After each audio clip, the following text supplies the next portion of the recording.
Okay, I think we can start.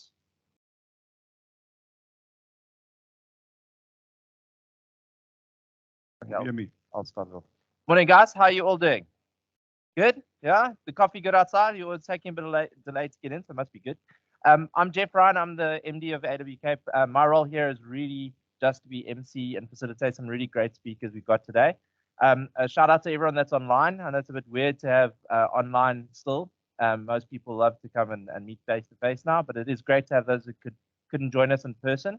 We're going to kick off. I know we're a little bit late, and there's a lot of great speakers, a lot of good content to go through. So I'm going to welcome up Henry Hatting as an introduction to everything. He's the chairman of AWPower, as well as another couple of group of company, one of which is AWCape. And it's great for him to help put this event on. Thanks, Henry. Thanks, Jeff. You hear me? So thank you all for being here.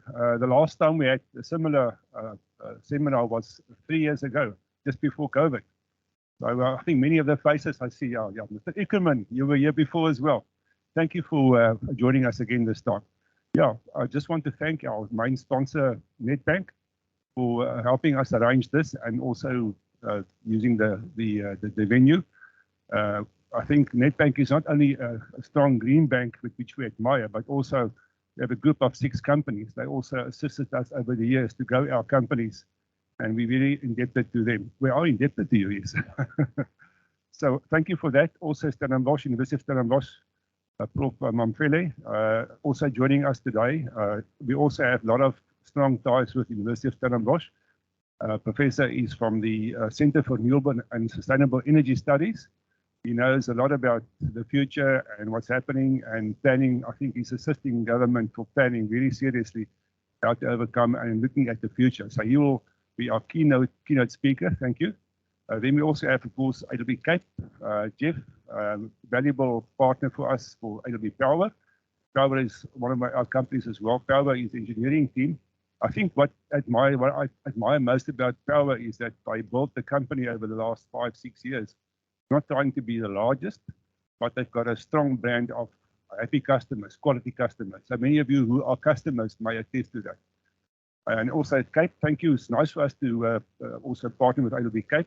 And you will see also later on, as we discuss topics, there's a bridge now between typically your physical systems, solar PV electric systems, and a bridge into the cloud, into automation and accounting for those numbers and managing controlling numbers through the cloud system. That's Jeff will discuss that. We'll also be discussing some EVs. We will have a fleet of EVs. So there'll be a short chat about EVs and our experience and also some of our numbers showing you what was the past 3 years, what the running costs are of those EVs. So I think our next slide, we can just show you a short overview of AWPower. Can you go to the next slide, Jeff? Thank you.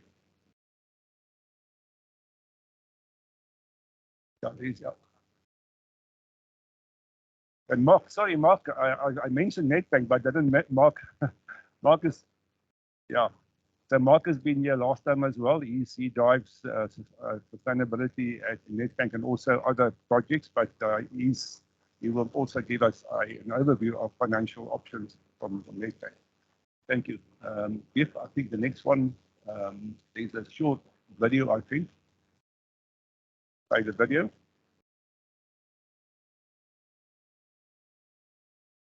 That's our building in Cape Town, and we try to walk the talk, as you'll see from the video.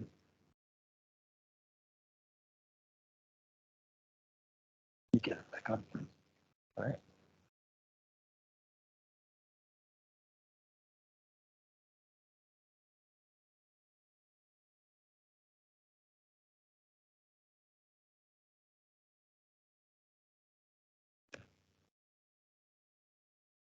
Not coming through. Yeah, no, these are. It should be on the technical side upstairs. It was working just before the session.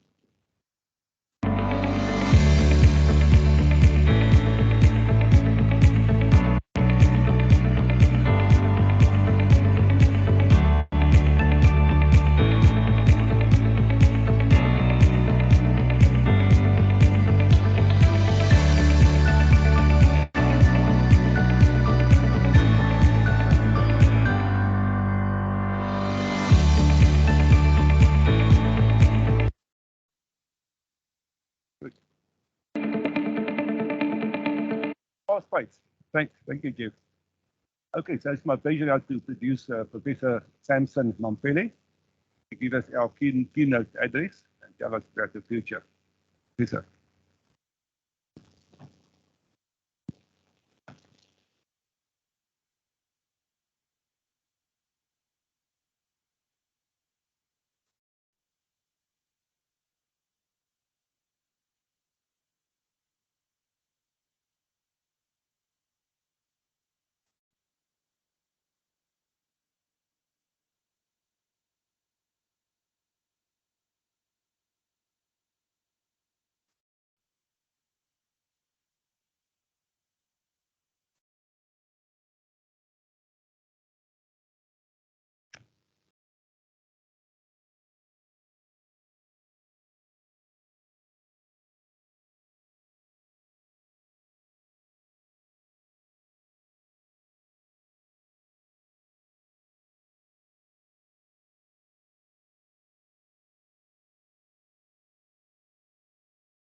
Okay.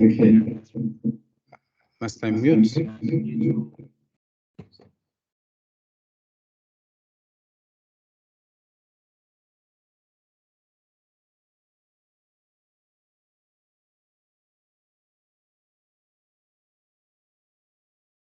All right, thank you. Are we all good? Can you all hear me now? All right. Yeah, I'm one of those that got here a bit late. I was stuck in traffic. There was some accident and all that, but finally I'm here. And thanks for inviting me. I'm going to talk a little bit about South Africa's energy landscape with reference to renewable energy, the current status, and what we can expect in the future. So I'm Samson Mampele. I'm from Stellenbosch University within the Faculty of Engineering.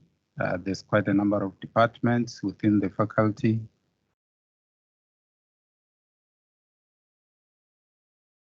Oh, okay. Can you hear me now? All right, thank you. Yes, so we are within the Faculty of Engineering, and then there's a number of departments within the faculty, and I'm heading up the Center for Renewable and Sustainable Energy Studies, which has got quite a weight of a department within the faculty. But we work across the faculty and across the university as well. Our core objectives, we are the central point of entry into Stellenbosch University for renewable and sustainable energy, as well as power system studies. Our aim is to build human capital and institutional capacity in South Africa in the renewable and sustainable energy field. We coordinate renewable energy research in South Africa, mainly on behalf of the National Department of Science and Innovation. We've got quite a number of research groups within the center or working with the center. We've got the Power Systems Research Group that deals with the modeling of the South African power system. We work very closely with Eskom on that. Previously, we were funded by Eskom for a research chair. And then we have a solar thermal energy research group that work with us on research in high temperature solar thermal systems. Then we've got the Skytech Solar research chair within the university as well, within the center, that deals with solar photovoltaics. And then we've got the National Department of Science and Innovation's Hub and Spokes program. We are regarded as the hub for renewable energy, so we coordinate research activities on behalf of national government through that. We also assist in terms of policy advice and things like that. that's where we are involved in part of the work that that's being done as part of the president's plan to try and resolve load shedding. We had the Eskom EPE, Engineering Power Plant Institute, that also supported the power system research groups. And then we have the Fraunhofer Innovation Platform. We working with Fraunhofer on the energy side of things. This in terms of Germany, South Africa partnerships. Then we have the AWPower, which is the African Research Universities Alliance, which is an alliance of about 17 universities in the African continent that deals with various aspects of research. Ourselves at Stellenbosch University, we involved on the energy side of things. So we host a center of excellence on water, energy, and food nexus. So this is who we are at the center. We're involved in the training, where we facilitate, coordinate, and fund the training of students, interns, and industry people. So if you go into our website, you'll see a lot of training courses and modules that we facilitate. In terms of research, we influence research focus areas and unlock research funding opportunities for all those research groups and other universities in general that are involved in the space. We are involved in flagship projects. We initiate and drive national flagship projects on behalf of national government under the National Department of Science and Innovation. As things stand, we're involved in the hydrogen economy, the green hydrogen, and all these other things. We're involved in the National Infrastructure Program. We also involved at Komati Power Station that has just been closed down. We visited it, and there are certain national flagship programs that we're initiating at the power station. In terms of awareness, we increase public and institutional awareness and understanding. We've got a number of awareness programs that we run. I'm not going to go into those details. And then we also involved in terms of consulting, where we do specialist consulting studies, pre-feasibility studies for industry. In terms of the South African electricity landscape, at the moment, we are the most advanced power market in the continent. Eskom has got a capacity of 54,000 megawatt peak installed, and they provide about 85% of South Africa's electricity, which is an equivalent of 40% of the electricity that's of the electricity capacity in the African continent in general. We have the energy plans. We implement our electricity sector plans through the integrated resource plan. We had an integrated resource plan 2010 that was published in 2010, and then we started implementing that. And then in 2019, it was then revised into the revision started in 2018. And then in 2019, then the IRP 2019 was then published. But both IRPs were basically looking at the change from high coal to medium coal. In IRP 2010, we were looking at 40% coal. IRP 2019, we're looking at about 30% coal contribution into the final electricity sector. Now, by 2030, as things stand, as part of the president's plan, they are busy revising the IRP 2019 because it has been overtaken by a lot of events. So we don't know what will be the share of coal in the IRP 20. It could be out by next year or so. So we don't know how that will look like in terms of renewable energy share. At the moment, renewable energy accounts for about 11%. And that is in line with the implementation of the IRP 2010 and now the IRP 2019. We procure electricity through IPPs, independent power producers, with Eskom being the single buyer of the electricity. We use the Renewable Energy Independent Power Producers Program as the primary vessel for renewable energy development. Government has procured more than 6.3 gigawatt peak so far through that program. So the Department of Energy or Mineral Resources and Energy procures, and then Eskom is then signs the power purchase agreements with IPPs. As things stand, we have about 5.7 gigawatt peak feeding into the grid.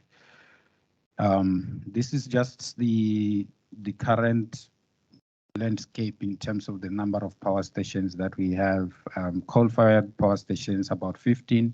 Most of those are going to be decommissioned. They've started with the decommissioning of Komati, and they want to use it as an example for the just energy transition. So there's quite a number of projects that are being planned there. We are also part of some of those planning.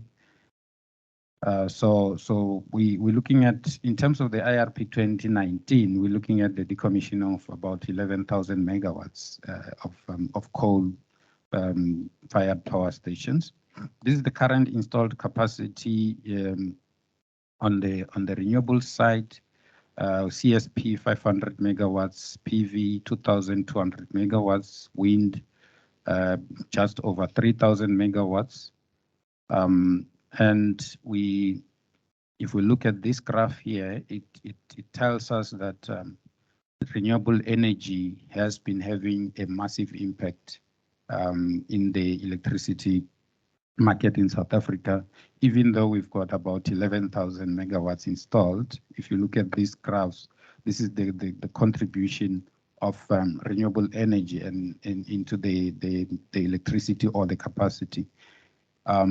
Wind energy has been assisting a lot when the system is constrained during the peak hours. So when we have stage 2 load shedding, for instance, it could have been stage 3 or stage 4 if we didn't have wind energy coming in, for instance. Now, we all know that we've got challenges with the security of supply in the country. That started way back in 2008. The graph that I have here is just showing where the problem is, which is basically the energy availability factor for coal-fired power stations that started collapsing from way back in 2011, you can see, and then around 2016, around 2017, 2018, it improved, and when we engaged Eskom on this to find out what was done, whether something was done right there, we actually found that we currently paying the price for the wrong that was done in 2017 and 2018. Because the systems were not properly maintained. There was a lot of makeshift maintenance.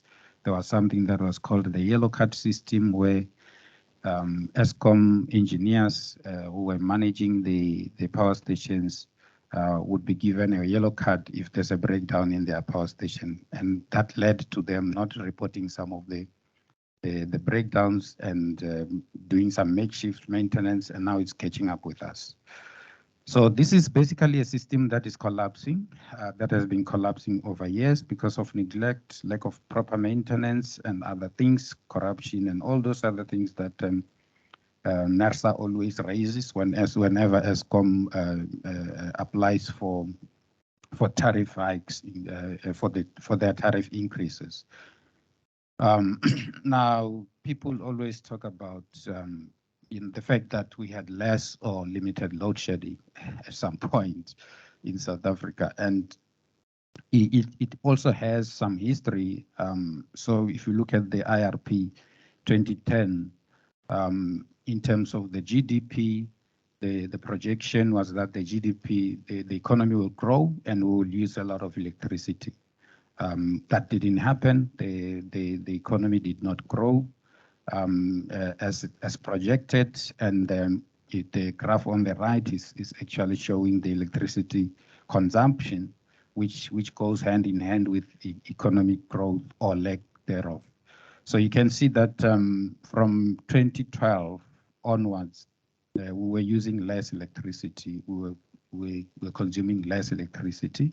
So around 2015, 2016, 2017, when load shedding was not where it is now, the demand was basically not where it is at the moment. So that's basically why we didn't have load shedding as pronounced as it is at the moment.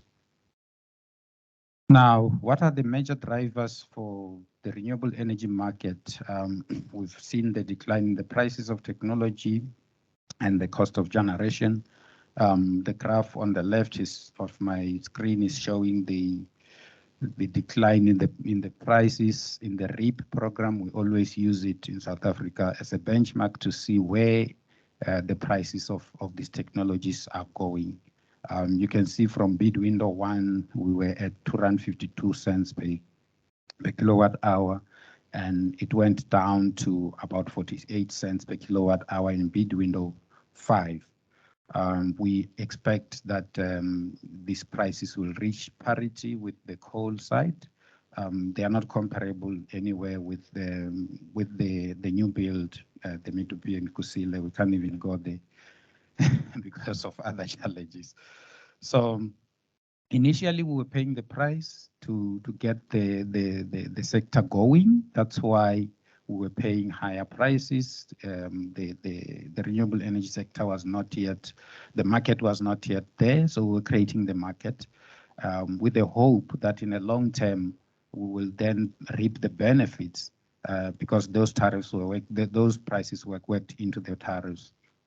And they were basically a drop in the ocean. We're starting to reap the benefit. If you look at the graph, that's going down like that. Okay, and then some of and again, talking about the price of the technologies, you can see the price of battery storage, for instance. The graph on the top right there, it's showing, you can see that the prices of battery storage is also going down because the biggest problem, the biggest cost with your especially small scale embedded generation is your battery storage. So with the battery storage prices going down, we expect that the market can then be agitated a little bit. The prices of the technologies themselves, the solar modules, you can see globally the prices of solar modules are going down as well, so which is quite a good sign. So basically, the price of technologies, of renewable technologies, is going down, and that has got to do mainly with the improving efficiencies and the regulations that are now favorable. In terms of the South African landscape, we have now enabling regulations because policy certainty and regulations is also very important in growing the market and the sector. So in South Africa, municipalities are now allowed to purchase power directly from IPPs. They just need to adhere to certain things such as they need to be in good financial standing. They need to conduct feasibility studies and submit to the Minister of Energy. They need to adhere to the PFMA and the Municipal Finance Management Act for them to go through those processes. And yeah, I've already indicated that they need to submit a request to purchase the power to the Minister of Mineral Resources and Energy for him to approve. That's something that is a problem for the sector for us because then it becomes an inhibiting kind of a thing. But we're dealing with those kind of issues at the policy level. Then the IPPs are also allowed to install any capacity without a generation license. Initially, it was 100 megawatts, and then it was removed. Then there was also the requirement for the power purchase agreement. It has now been removed as well. Eskom has streamlined the wheeling process. So if you want to use their their lines to wheel your electricity. It is now easy. There's a standard process that everybody needs to follow, and then you get your quotation. You pay about 100,000 to get quotation for your for grid capacity quotation, where you want to connect. We've been having some engagements with them on this, because what would happen is, at the moment, what happens is that you have a piece of land or some roofs where you want to install your PV or your wind facility. Then before you even know whether there is grid capacity in that particular area, you need to pay 100,000 to Eskom for them to give you a quotation. That quotation that could come and say there's no capacity, or it could come and say there is capacity. So we've been engaging them, and lucky enough, on their side, they already started a process where they will be publishing some GIS maps that shows the grid capacity across the country. So you just click to say my project is here, and then you'll see the grid capacity before you get a formal quotation, and then you'll see the resource as well, in terms of the wind resource and the solar resource. They're working on that. The maps are already completed. They're just going through some regulatory or legal aspects before they can make that information publicly available. So that's another step in the right direction. In terms of small-scale embedded generation, there's a number of municipalities that now allow small-scale embedded generation in their networks, and that number has been growing since 2016, and it's going with knowledge. So what we've found out is that most of the municipalities, especially the smaller municipalities, they don't have capacity, or there's no appropriate knowledge and understanding of the sector. So we've been assisting some of the municipalities from the investors' point of view.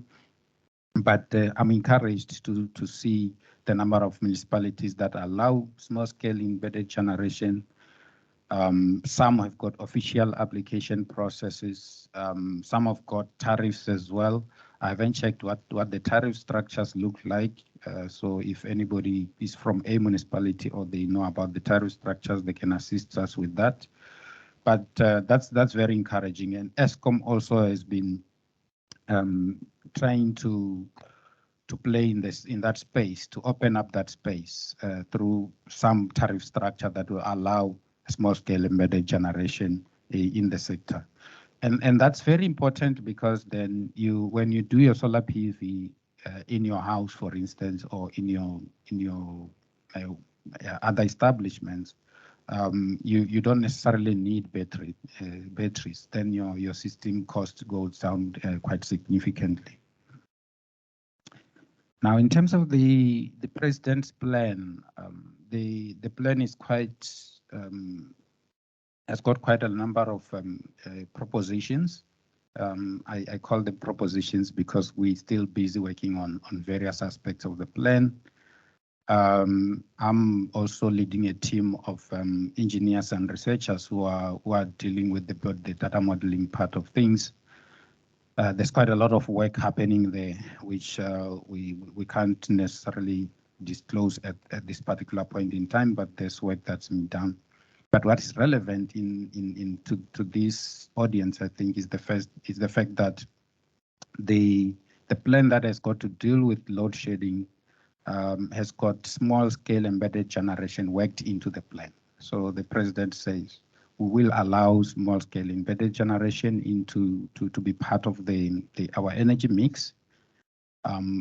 What the plan does not say is how that rollout is going to look like. And that is what we're busy working on at the moment. There will be a number of propositions from various working groups.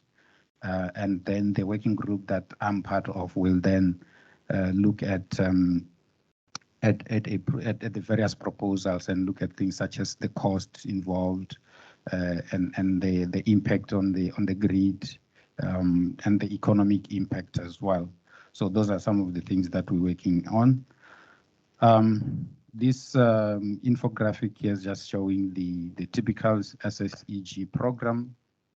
I took this from Salga, where you have your SSEG tariff, that's an equivalent of fixed charge, energy charge, and then you've got your export credit, which is your cents per kilowatt hours.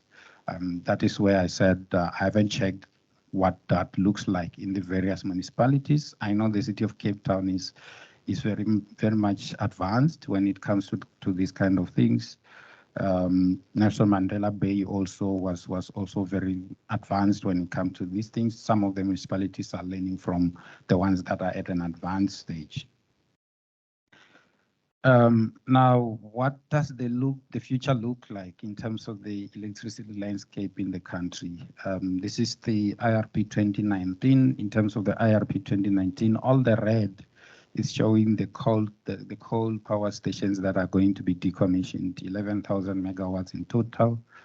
And then we're going to have new generation capacity that's coming in through various bid windows, as well as the IPPs who will be providing electricity directly to their customers, either using ESCOM lines or using their own lines. You can see in terms of the targets by 2030, coal will reduce significantly and renewables will increase. Like I said in the beginning, we're looking at a new IRP at the moment. The Department of Mineral Resources and Energy and ESCOM are working on a new IRP together with the CSIR. We don't know how that IRP will look like, but we know that we're looking more on the least costs technology. So if you look at that, and you look at the fact that the cost of generation for various renewable energy technologies has gone down, we could expect a lot more renewable energy going forward. Okay, that should be the end of my presentation. Thank you. Thank you very much, Professor. Really, really interesting conversations there. And let's just stop sharing that. Change over. Okay. Yeah, thank you very much.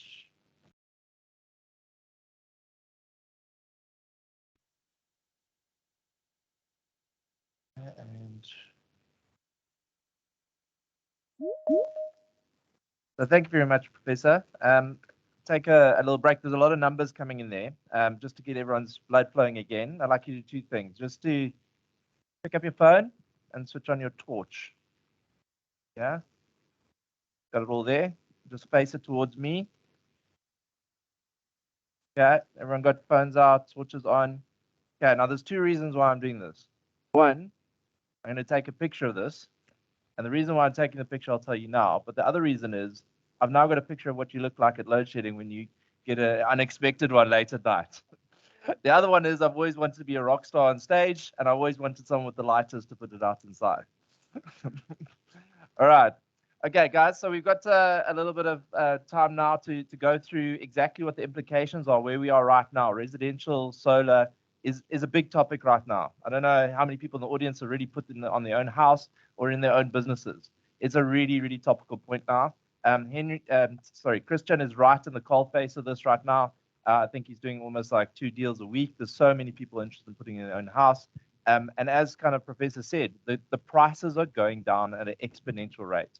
And the latest technology, some of them are talking about, if you don't know this, bricks that are storage cells. So forget about batteries, bricks that are storage cells, and glass that is solar PVs. Now you can imagine the building of a future with glass and brick that is actually a complete system for your energy generation. That would be a very exciting world to live in. But where we are at the moment, obviously we have those restrictions, technology is not quite there. Christian, let us know what's going on. Guys hear me? Great. Yeah, warm welcome to each and everyone attending today. Familiar faces, new faces, thanks for joining everyone, and also, of course, online joining in. And yeah, thanks again, Nedbank, for having us. Beautiful venue, and it's really a pleasure to be back here again. So yeah, as I think the Prof mentioned a couple of nice notes there, which I'll touch on in my slides. But we in the position at the moment at AWPower as installers to got a big responsibility to keep to inform our clients and empower them with the right information to make these big decisions. We all know that installing solar or battery backup is a big investment, and of course, you need to know whatever you're going to install is going to work for you and is going to fall within your plan. So yeah, AWPower has got in touch with various media outlets over the course of the last year, and part of that we've published a couple of articles where we touch on the different subjects and the different topics of solar. I joked with the writer of these articles saying that I wish we were able to have all the information condensed into one article for everyone to read up and understand the process of going solar. I mean, there's many questions. I know for a fact that it is a daunting thing to consider. A lot of money at stake, and you want to know and make sure that whatever you're going to install is going to do the job. So yeah, same to the writer, it's just not possible to do it in one article. So we said that maybe it's just a good way to, over the course of the months, just bring out these articles and touch the different topics and that are relevant for you as the end users or people that want to go the solar route. So yeah, if you want to read up on that, these articles are available. Just a short video of a system that we did with SPCA, Cape of Good Hope. Their requirement was simple. They wanted to save on electricity costs, and they had to have battery backup for certain parts of the property. Let's have a look.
Yeah, so our agenda for today is just to touch on, I hope, relevant topics for each and every one attending today.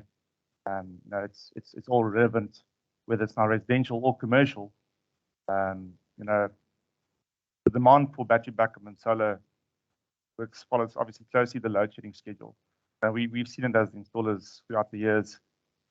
There are periods where the influx of inquiries do go down, and then you get your people that are very they do the research about solar and they're very much into it, but they take their time to make this decision.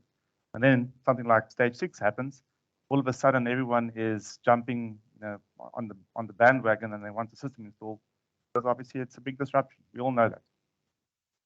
So yeah, obviously stage 6 from our side as installers, we've noted that it's sparked a massive demand. People that were on the fence to now buy systems finally made the decision. Let's go with it.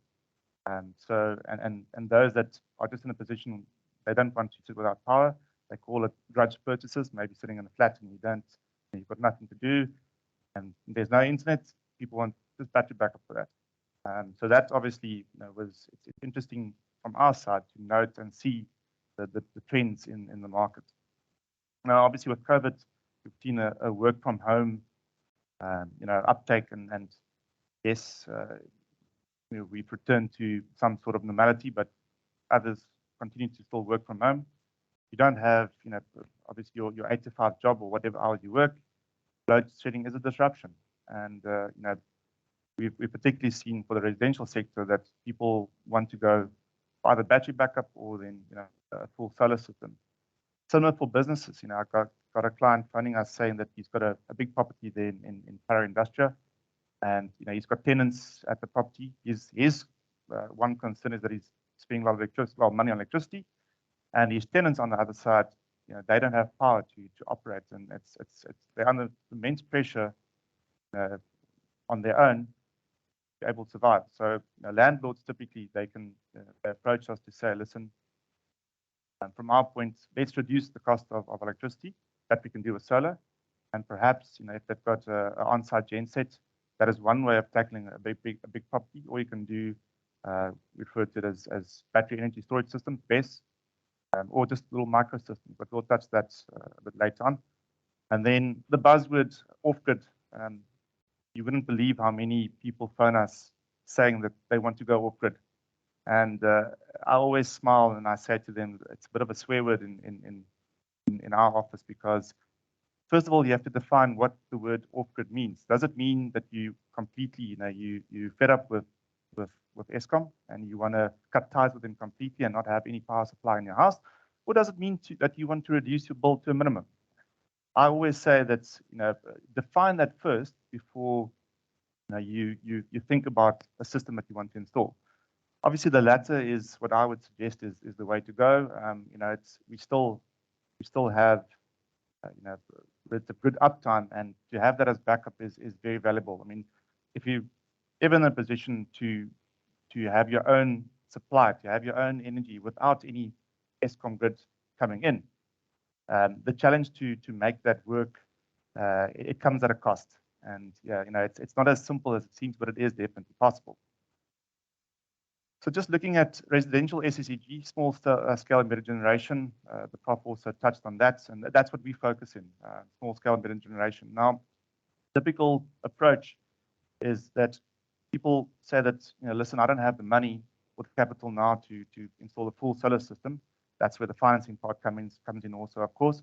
But if I might have the full funds in a year or two, but for now, my concern is I need battery backup. So we typically send out to customers approaching us, here's a template of options that you can look at. The one option is that the cheap options typically are battery backup that you can't expand with solar. And the more expensive one is you start with the battery backup that is you can expand with solar later on. Now, City of Cape Town, for example, that's where we do most of our installs. They've got a City of Cape Town approved inverters list. Now, if you don't comply to that list and you want to install solar later on, you're going to have some troubles to get it registered. So yeah, that's the one way of approaching it. Or then alternatively, if you start from the get-go, you design a system that's a full solar system. There's the various types of systems. I'm not going to go into detail of each of them, but just briefly, you get grid tied without battery, and you can't add battery to that unless you do a separate battery tied system, but that's a bit more technical. And then you get your typical hybrid systems where seems to be the bulk of the installs in South Africa are your hybrid inverters, where it gives you that flexibility to start off with the battery backup first, or if you don't want to do the battery backup route, you can just install this inverter with panels, and it acts as a grid tie. And then you can later on install your batteries and add on to that. Or then off-grid. I touched the buzzword off-grid. Pure off-grid, we did one now in Robertson, finished beginning of this week. He doesn't have any grid connection there, and we went for a nice Victron system, for example, for him. And he's got a DC pump there, and it was a very exciting install for us. But again, it's expensive because you have to account for being on your own. When, as we all know, we've got to live in a beautiful sunny country, but it's not always necessarily sunny. There are periods when there's bad weather, and in those periods, you have to be able to generate your power. And typically, also during the bad periods, your consumption tends to go up because we don't. Yes, living with solar, and I always preach it, is a lifestyle. And the moment you learn it, the moment you adopt solar, our clients, the moment they have their systems installed and they open their apps and they see what they use and when they use it, they become addicted to seeing, this information. And living with solar is obviously it is a lifestyle adaptation, and then that's our function to facilitate that process and educate people on the decisions and the roadmap going forward. And yeah, I think we also preach that we'd like to do the modular approach. Again, budget-wise, simply you don't need it now, but maybe you'll need it in the future. Start modular and build onto that. That's an important aspect for people that want to go this route. And then just touching briefly on commercial, SHED or battery backup. We've also had a nice influx of, especially during stage 6, where businesses contacted us saying that, listen, we've got a big problem. We staff don't work from home anymore, and their staff at least. And they're coming to the office, but when there's load shedding, our phones are down, we can't operate.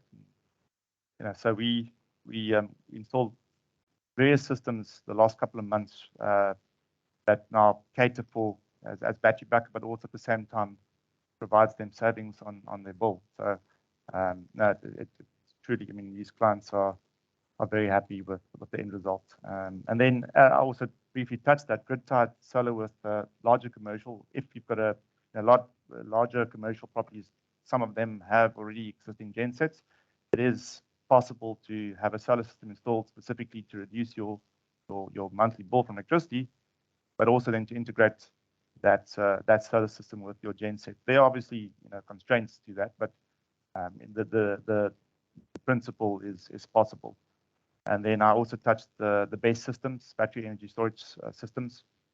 Although the costs, some people looking commercially at it, when they get a quote for these kind of systems, they tend to fall on their backs because they don't think it would be that expensive. But obviously, when we're talking about for example, 250 kilowatt inverter with 500 or a megawatt of battery capacity. It's all depending on the site itself, what it requires. But these are big numbers, and these systems have become a lot more accessible, and the technology has improved, and it's a lot more affordable. But yeah, in the greater scheme of things, we hope that these prices do come down as the uptake continues. And yeah, I thought when I put these slides together that to find topics that you can also relate with.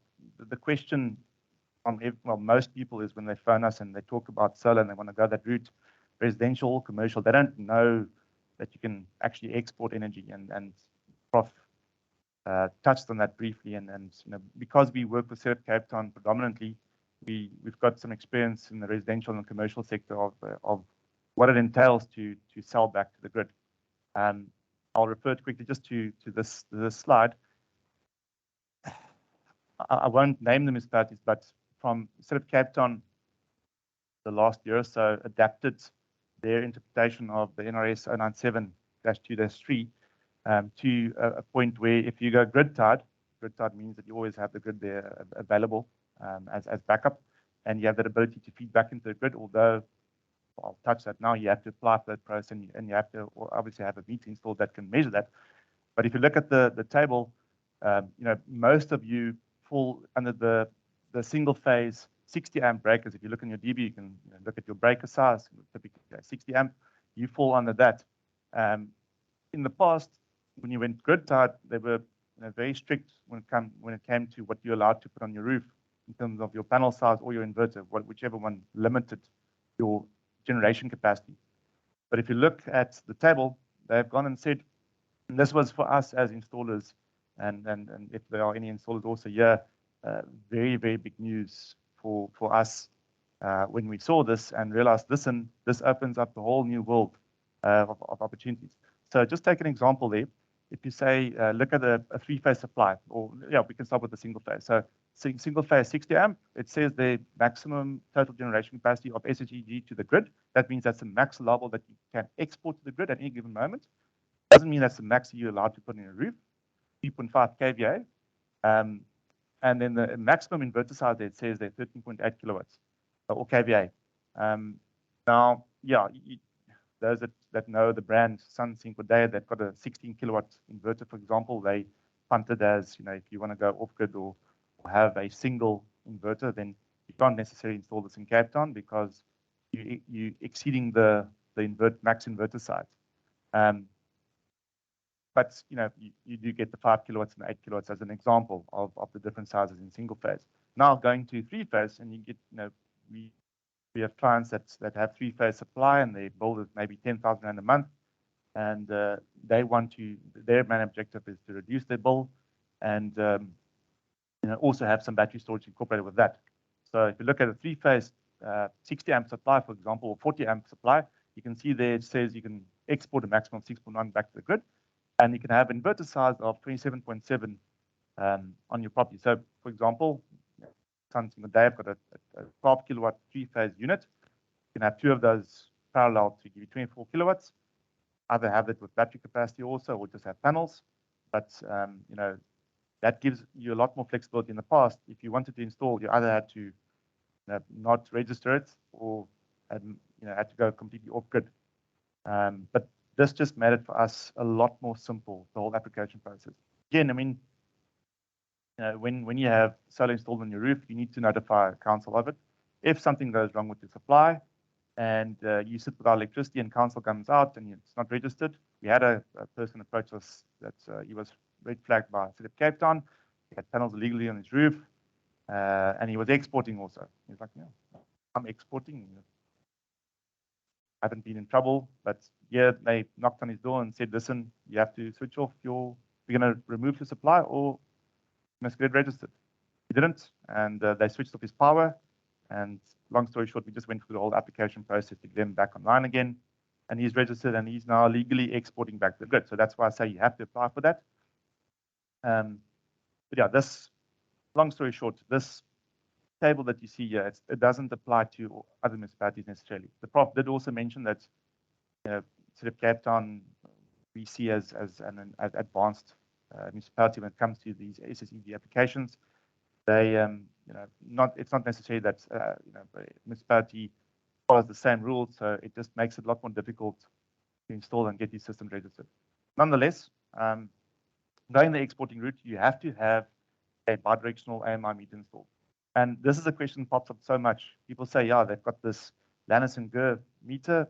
People that installed it said, yeah, this you can export through this, but a prepaid meter you can't export through. It doesn't have that ability to measure outgoing power and bill that correctly. Obviously, the moment you start exporting and there's a billing component to this, it has to be accurate.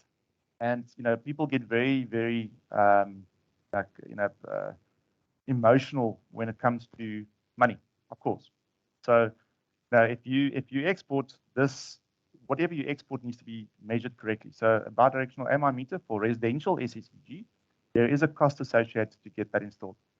Typically, I think it's about 10,000 rand, including that to install a meter like this, but it's subject to quotation. They have to come out and have a look, City Cape Town now, to have a look at your supply to see whether it complies to all their tick boxes.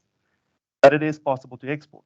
Going to the next slide, and this was also just a question before we did this seminar now from another attendee asking, how did these meters look? So this is an example of a client in Rondebosch where they installed in a kiosk this bidirectional AMI meter. He's got 60 amp 3-phase supply and he's exporting. Now looking at your tariffs, and again, this is applicable to you. This is how much you pay to import your power from 0 to 600 kilowatt hours, and after that, that's the cost of electricity. If you export, this is what you typically get back. So take into consideration, there's a cost to have your meter installed. There's a cost for that, and what you get back for exporting. In single phase configuration, going back to this slide, if you export a max of 3.5 kVA at any given moment, the financial break even is a bit long, so it doesn't make financial sense yet. But for 3-phase customers, and I've had this chat to clients that want to go this route recently. If you have a lot of solar on your roof, it does tend to make sense to go the exporting route. Now, I don't know what the plans are in the future, the president's plans, how to include SSEG into the model. What will there be any rebates? I don't have that information for you just yet, but I know from City of Cape Town's point of view, they are forward thinking in terms of this process, and it is nice to work with them. And exporting is doable, and it is possible. Similar for commercial, it's just that you're just on a different tariff structure. And there is also a meter reading fee that pops up on your bill. Now, that's the next question. How does your bill then look? So prepaid, we know is, you enter a code and you get your units. But if you go to export, you go to postpaid. This is how a typical rates account then looks if you export. So you've got your normal import kilowatt hours. This client in particular he stays in Newlands. I kept that in because he's for this period he's got solar, but his numbers doesn't look good. He's staying right next to the mountain. He knows that his winter generation isn't great. He knows that, but during summer he's got great generation. I actually spoke to him yesterday to get this the latest bill, and he said he can definitely see an uptake. I mean, this client has got underfloor heating. This is now obviously this bill you see here. This is after solar that solar cell consumption and also solar that's been exported. But he uses underfloor heating. His wife doesn't like the cold. They like their comfort. So underfloor heating, I'm sure those of you that have it at home, that it charges energy. So yeah, in this case, I think this is a nice slide to include for someone that if you don't know how it looks, you've got your import. There we see it's a breakdown between 0 to 600 kilowatt hours, and then after that, the different rate applies. And then you see the generation offset. You get he's exported 147 kilowatt hours. That bidirectional meter measures that, and that's what he gets cent wise. And then up until 2025, they're adding a additional 25 cents. So it's I think you can see it. It's that 90 cents plus then the 28 cents, equating to that R1.19. So again, City of Cape Town, in terms of that, they are different. Other municipalities have a different tariff structure, but this is just applicable for City of Cape Town. And you can see there it mentions the AMI access charge. So your normal service charges apply, and then the AMI access charge then just gets added onto that. That's their cost to basically measure it on a monthly basis. So I think this slide is very relevant for people that looking. Maybe you don't want to go the export route, but it's just nice to see. And postpaid also, the high power users residential, they tend to use a lot of electricity, and you top up every 2 weeks or whatever the frequency is, and then all of a sudden, when you have battery backup installed, your power's off and you don't know why. Prepaid meter ran out, and that happens quite a lot. And being on a postpaid model does certainly help for that, because see it as a cell phone contract. Some people don't like the idea of prepaid. Others want to get a monthly bill and not have to worry about topping up. So that touches the exporting side. And then just in closing from my end, we've got our websites up and running. We earlier the year we revamped it, and we've got a solar power calculator also built in. And if you guys want to get in touch with us, I know there will be questions. If we can't answer all the questions now during our Q&A panel session afterwards, please get in touch with us through our channels. Website's got all the details. And if you're looking for residential, commercial, solar, or battery backup, you know where to find us. Thanks for your time, guys.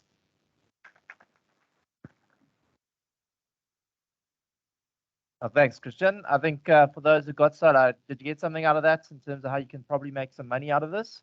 I think the important point and why I'm going to do a little bit of a demo is people get emotional about money, is what Christian said. And I think, that is an important aspect here. We're not here just to show you what the latest tech is. There's also going to be practicality to this. So you don't normally do live demos, but I trust the software will work. Werner is also in the audience. There's a very nice product that we look after as AWPower. It's called Sage Intact. It's cloud-based. It's come from the States. It's been there for about 20 years. It's been in the country for only about 2 years, but it's completely cloud-based. And it's the first time that cloud is good for solar. And I'm going to go through a little bit of an example. And the reason why I'm going to show this to you today is hands up who's a landlord in this audience. Anyone a landlord? There's a few hands going on. So obviously either you're just an owner then or a rental, most people. But one of the key concepts here, and this is for people selling to people that are business owners or landlords, is all the things that kind of Christian talked about. There's a lot of numbers. And what you don't want to get wrong is the numbers that, one, you're paying, and two, that you're going to get from your tenant. So what I'm going to show you today is a little bit of a demo using Sage Intacct, but just kind of keep in the back of your mind that a lot of the things that are used in the markets nowadays are not integrated. They're not scalable.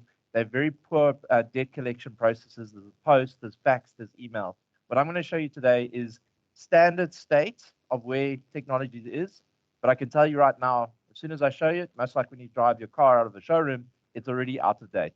There's some really cool AI and machine learning that's making a lot of the stuff that is now practical in today's term is going to be outdated tomorrow. Again, so let me quickly have Teams.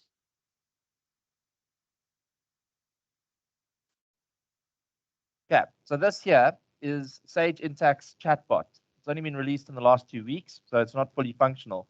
But what effectively I'm going to show you here, imagine that you're a landlord and you need to have meter readings every month, okay? And you've got an Eskom bill that's coming in that tells you how much you're going to pay. Now what we're going to do is literally import them. So over here, there's my Eskom bill and my meter reading. Put it in. Okay, so now I'm literally just uploading them, but it doesn't actually make a difference that I'm manually loading it.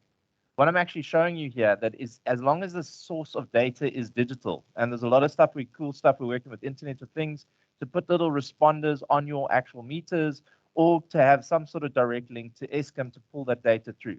But for now, let's just assume you've imported it. There's your meter reading and there's your Eskom bill. Right. So now this is seamlessly linked into Sage Intacct, which is a cloud-based system. All I need is my browser. This here is my solar and real estate company, AWPower, and I'm going to show you what that looks like. So go into my bills.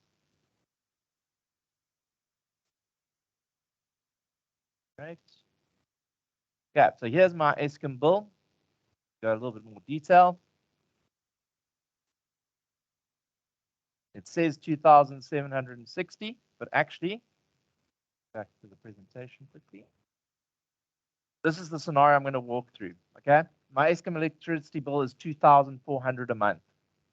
My meter readings for each of the tenants are over there. So first tenant is using 600. Tenant B is going to use 300 for that month. Tenant C is 1,200, and my common areas use 600.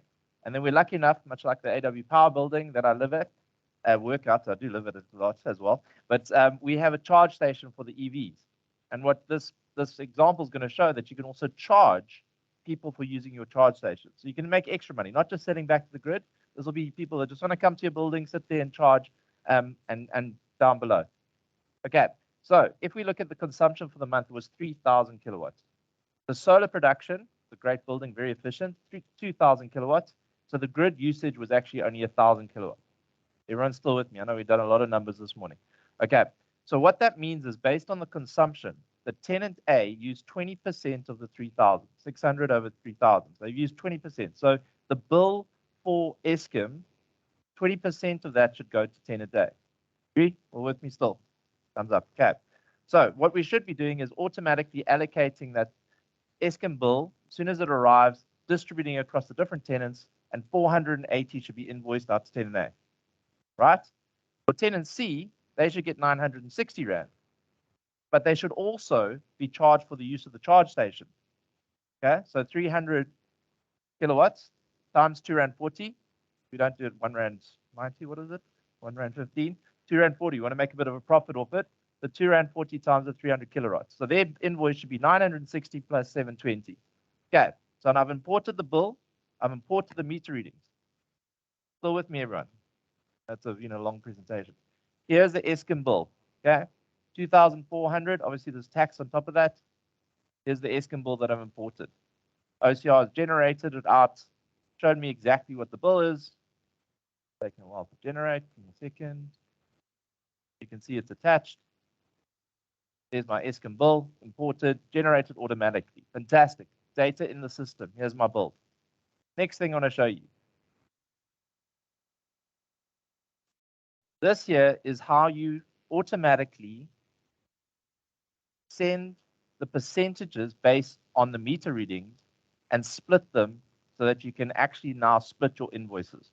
So this is month 1. So I've assumed that month 0, tenant A, tenant B, C, no one used any electricity. This is my first month in operation. Now, month B is going to be the consumption I showed you. Here's month 2. There's the 600 for tenant A. There's the 300 for tenant B, 1,200 tenant C, 600, and then 300 for the charge station. Okay, so total consumption for that month, 3,000, same as my example. Now, the system has automatically taken those dynamic allocations and created invoices for me. Here's tenant A. Go have a look at the invoice. 480 Rand. Okay, go back to tenant C because we want to see how much we're getting money off there. And tenant C, there he is over there.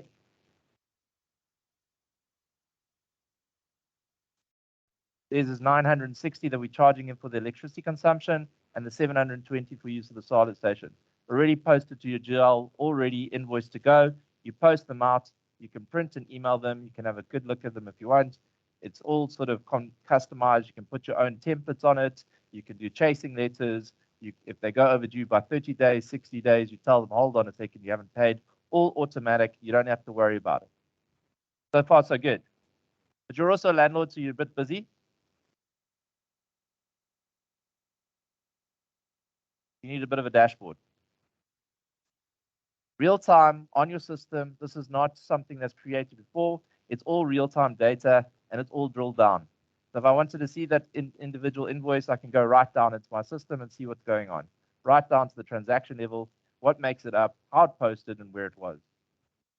So that makes it a lot easier for the landlord. You can get the customer contact details here. The debtors clerk can phone them directly off the system. They can show from a month on month with a quick filter. Let's go back to the previous month, which was August. You can see that it was 0.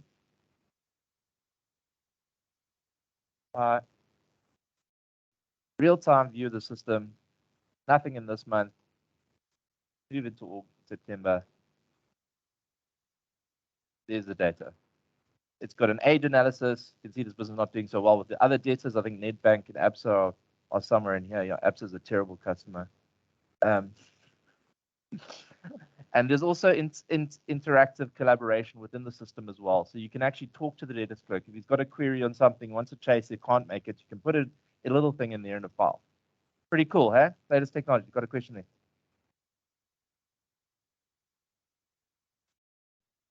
Yep.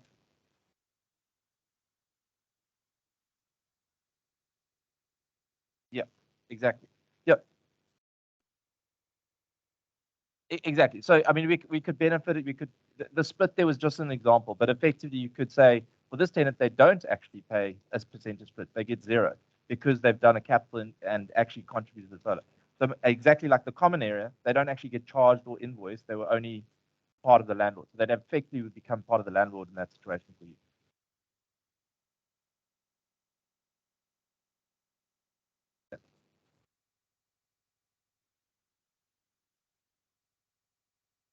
Agreed. Yeah.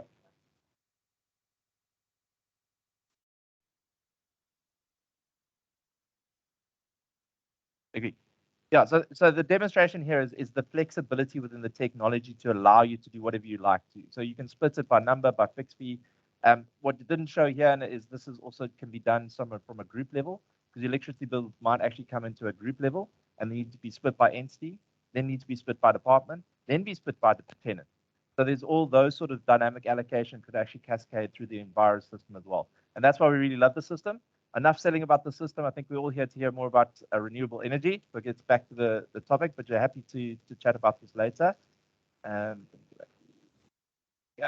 Okay. There's the dashboard.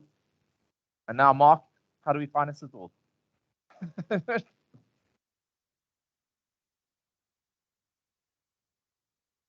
Thank you very much, Jeff. Excellent. Okay. First of all, some confessions to make. If the guy next to you is pumping you on the arm and saying, isn't that guy from Eskom? No, I'm not Andre de Ruyter. Please save your electricity, save your rotten eggs and your rotten tomatoes for somebody else. I was asked this yesterday in the plane. I get some very strange looks in shopping centers. As I said to the guy in the plane, I actually think Andre flies with his private jet. He wouldn't be in business class. So yeah. Second confession, I'm a certified and certifiable tree hugger and bunny hugger, but not the kind that tells you about dying polar bears and all those kinds of things. We know about it. I'm about solutions and those kinds of things. And working for Nedbank has given me that opportunity to actually make a difference, and I'm hoping that I can help you make a difference as well. Just as a show of hands so that I can see where to concentrate, how many are considering putting solar on their homes, their personal residence? Excellent. And on your businesses? Great. And then last question before I actually start telling you some things that we can discuss. Who is in the solar industry? Installer, EPC, anything like that? Ah, okay, great. Got some great solutions for you as well. Yeah, excellent. Okay, first some Green Bank marketing. We are the Green Bank. We've been the Green Bank for a couple of 120 odd years, and it works very well with modern marketing and all those things, because obviously it's also the Green Bank that is sustainable and all those kinds of things. It started off quite a few years ago, about 14 years ago. We had a very visionary CEO, Tom Boardman. He subsequently left, and he was the initiator of this. It started off with being what is the bank, the corporate entity's fair share to bring the planet back to a situation where we don't have to worry about being flooded and heat and all those kinds of things. Subsequently, United Nations adopted the Sustainability Development Goals. You know that there are about 70 of them. The bank had a look at this and said, well, how do we as a bank make a difference? Because we want to make a difference. This is what it's about. And we adopted 9 of those. And then commercial banking, where I'm from, we always independent of the bank and think that we can do things better, and we usually do. We adopted 3 of those. It's spread over the commercial, the industrial, and the agricultural space. And the 3 that we look at most specifically, and what we're talking about today, is SDG 7, which is renewable energy. Got a whole lot of products that can assist with this.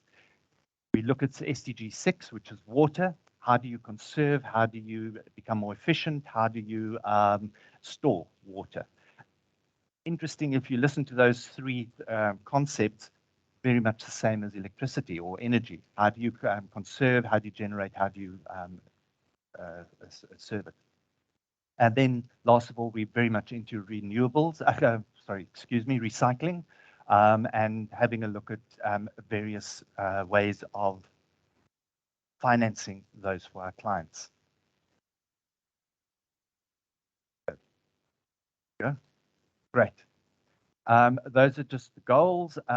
There's a comment from our CEO that no business can be independent of the society that it's operating in. It sounds all lovely and all those things, but just think of it practically. If you're operating in Cape Town, can you flourish if Cape Town is not flourishing? So what do we do to give back? How do we make things work better? So the bank is divided into a whole number of divisions, as most companies are, and the bank as a whole offers a holistic solution to everybody, from individuals to commercial guys, right through to the infrastructure that the professor was talking about, where you look at utility scale installation. If we can start with MySpace and then move on as we progress. We had to come up with a solution. We were given a deadline, as always with banks, you have deadlines, and we were told that very quickly we have to come up with a solution. How do we assist our clients to finance solar in this day and age. You've got a couple of issues that were there. First of all, that was when load shedding initially started. Second of all, prices were escalating at an alarming rate. I don't know about you guys, but I've never had an increase of 30% in my life. And yet Eskom thinks it's fine. Yeah, people must just pay for it, do what they need to do. So no business can afford that because first of all, you can't put up your prices by 30%. Your clients will go to somebody else or your customers will go to somebody else. So it was the availability thereof, it was the cost thereof, it was also the carbon footprint that we were looking at, and how do we assist our clients that are already cash strapped in that? We had to relook at the offering completely. It's not financing a motor vehicle. It's not financing a factory machine or whatever the case may be. It is a unique asset that has got totally different characteristics. So we had to have a look at how best to do this. And the first thing, and the word actually came up today, grudge purchase. This is, and I'm not talking insurance now, I'm talking solar and those kinds of things. It's a grudge purchase because at the end of the day, we already pay for electricity and we expect to go to the switch, which I can't find, so I can't point. You expect to go to the switch, have the lights come on, your machine start turning, your oven start switching on and all those kinds of things. And you now suddenly have to generate your own electricity at huge cost. It's not cheap. Let's be honest about whether you're individual, whether you're a business or whatever the case may be. So we had to have a look at what can we do to make this cost as little as possible, especially in the financing thereof. So the first biggest difference in this asset is that it actually generates something. So you can generate electricity, and the second thing is that it's got a longer payback period than most assets. A typical asset, if you put it into a factory, a machine or whatever it is, within the first year, 2 years or so, it's already starting to produce income and pay for itself. Solar takes a bit longer. As it becomes more efficient, that period is coming down. But the sweet spot at the moment we're finding from our clients, since many of them have got some really serious economists and accountants and things working for them, the sweet spot seems to be about 7 to 8 years. So there you can already see a typical bank product is about 5 years. So we had to change that. We had to extend it. The second issue is that it's not a very well-established market, a second-hand market at this stage. So when we finance as a banker, when I finance something, I take security over that asset and I use it as my security should something go wrong. But in these cases, first of all, they bolt it onto a roof or wherever. And second of all, there's no second-hand market, or not a very well-established second-hand market. So there's little value in it. So we have to get around that. So one of the things that you'll see in all these offerings that we've got is that we typically don't ask for a deposit. So just to make it more affordable for the client. So there we go. What are we solving for? I'll be very honest with you. Whilst we're the green bank and we're all about saving carbon footprint and saving the planet, and I'm getting all moisty-eyed and hugging trees and thinking I'm great, it does help our own book in the sense of the following. When those lights go out and you can't produce whatever you're producing, whether it is accounting services or widgets that come out of machines and things like that, you most probably can't pay your staff because you're not making sales and those kinds of things. There's somebody in the background that is at risk there, and that's the bank, because if you can't produce that income, you can't pay your accounts. So it works for everybody. It keeps your business going, and it also reduces the risk on the book of the bank. And it reduces the impact of price increases on your bottom line, so you become more profitable. So this whole thing works together, and I think that's where most probably the term green economy comes in. So we had to innovatively structure these solutions, and the following was the thing that came out. Because of the longer term or payback period, we finance it up to 10 years. We obviously have a look at what the situation is and determine the period over that asset for you. The second thing is that we will not be charging you a different interest rate because it's a different asset or whatever the case is. You're an existing client with a bank, with commercial banking, and you already have a risk-rated pricing approach. Big banking term, it just basically means we had to look at how good a client you are, and we've said this is what the pricing would be. So typically on these things, we would see it be very similar to your overdraft level or your term loans or whatever the case may be. And then there's also the various parts. We also have a look at taking into account the savings that is made on this product. You're going to make a saving because now suddenly you're producing energy. You don't have to get it from Eskom or the municipality, whatever the case is. And immediately all the light bulbs went on for me. Suddenly realized that if you structure this thing very carefully and you plan it very carefully, it could actually not cost you anything additional to what you already are paying to the municipality or to Eskom. And hence my earlier comment about not being Andre de Ruyter, whilst he's my hero, because every time he switches off the lights, my telephone won't stop ringing because everybody wants sustainable solutions. The second thing is that we can basically redirect what you would be paying for it to Eskom or to the municipality to the bank. You pay off the account. Those assets are then fully functional, and you can basically have electricity for free. There's maybe some maintenance and all those kinds of things, but it works very, very well. So just think of it in that sense.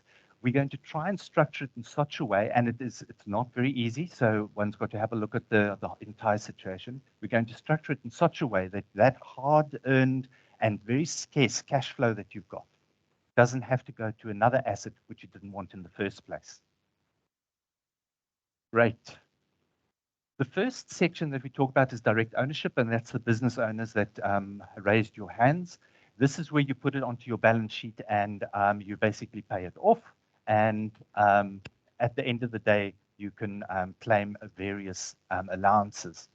So the first thing that we can do is do it as an asset-based finance. A lot of clients like it as an asset-based finance. Those who don't understand the term, think hire purchase agreement or installment sale. It's like you would do a car. We basically put it into an asset-based finance account. It runs over a set period of months, up to 10 years, as we discussed previously, and at the end of the day, it's yours. Because of certain tax allowances that the receiver of revenue allows, think of Section 12B, which allows you on the first up to 1 megawatt, you can get 100% depreciation, accelerated wear and tear, there's the correct term, in the first year, depending on your taxable income. If you have a taxable loss, you can't claim that, it just gets moved over to the next year. So there's already an allowance. So under 1 megawatt, you can basically put it up for free and get the money back. Not as easy as that. Talk to your accountant or your tax advisor. One's got to have a look at it very carefully. If it's more than 1 megawatt, which usually is not the case for commercial clients, is that you can do it over 3 years, 50, 30, 20. You can do it over that period of time. So because it's an asset, you can then depreciate it and you can get a tax allowance. And we can then do it on that basis where it's on your balance sheet, you own it, and you can do it on those kinds of things. Right. You're the owner. The bank will look at who the supplier or the installer is. First of all, we don't want you as the client to find yourself with an asset that doesn't work or has some kind of problem with it. Second of all, there have been in the past, especially in the beginning, there have been some guys pretending or holding themselves out to be installers that have done terrible damage to the industry as a whole. We heard of guys that take the money and go running away with it. We hear of people that are installing things and they actually don't know how to do it. So we'll have a look at the installer. We are not allowed to have a preferred installer list as a bank. The The guys that know all these things about risk and legal liability and reputational risk say that it is too risky for the bank to actually say, yes, I think you should use so-and-so or so-and-so, and something goes wrong and you turn around and say, but Mark Boshoff said, do so. In that case, I'll be Andre de Ruyter and you can't blame me. Okay, so what do we do then? Well, the solution is very simple. The South African Photovoltaic Installers Association, SAPVIA, have an accreditation process that works very well. Our credit guys who are very, very sticky about these things are very happy with the guys that pass those accreditation tests. And you can find it on the PV Green Card. It shows you by the number of installations. It's not always up to date. And it shows you by geography. So you can choose somebody in your area, or you could just check if they're on there. A lot of installers do not choose to be on that listing for various reasons, and that's not necessarily a sign that they are unacceptable to the bank or for your purposes. What the bank will do in those situations is just do a due diligence and make sure that the installer has a good reputation, that there are no adverse reports or complaints on the social media, and have a look on that basis. Are they financially stable and all those kinds of things? The other thing that you're going to come across is a lot of installers, as most of us, don't have the capital to buy the equipment and then install it and then get payment. So the bank will also do it to you in progress payments. You can, we'll look at it on, it's typically, you'll see the guys ask between 50 and 70 up front, then about 20, and then the rest afterwards. So those are all the kinds of things that we look at. We'll also have a look at fair pricing, just make sure that it is within a ballpark, and to make sure that you're not being overcharged. When we look at that, we typically exclude the batteries, because the batteries are very expensive, as previous speakers have spoken about, just to see that that price per kilowatt peak is more or less in the ballpark that is recommended by the SAPVIA guys that we were talking about.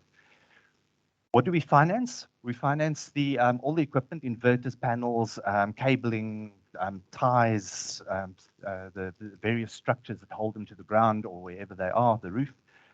We finance the batteries, and we basically do the entire project that we could look at. But it's not limited to solar only. We'll also have a look at wind. We have a look at water or hydroelectricity.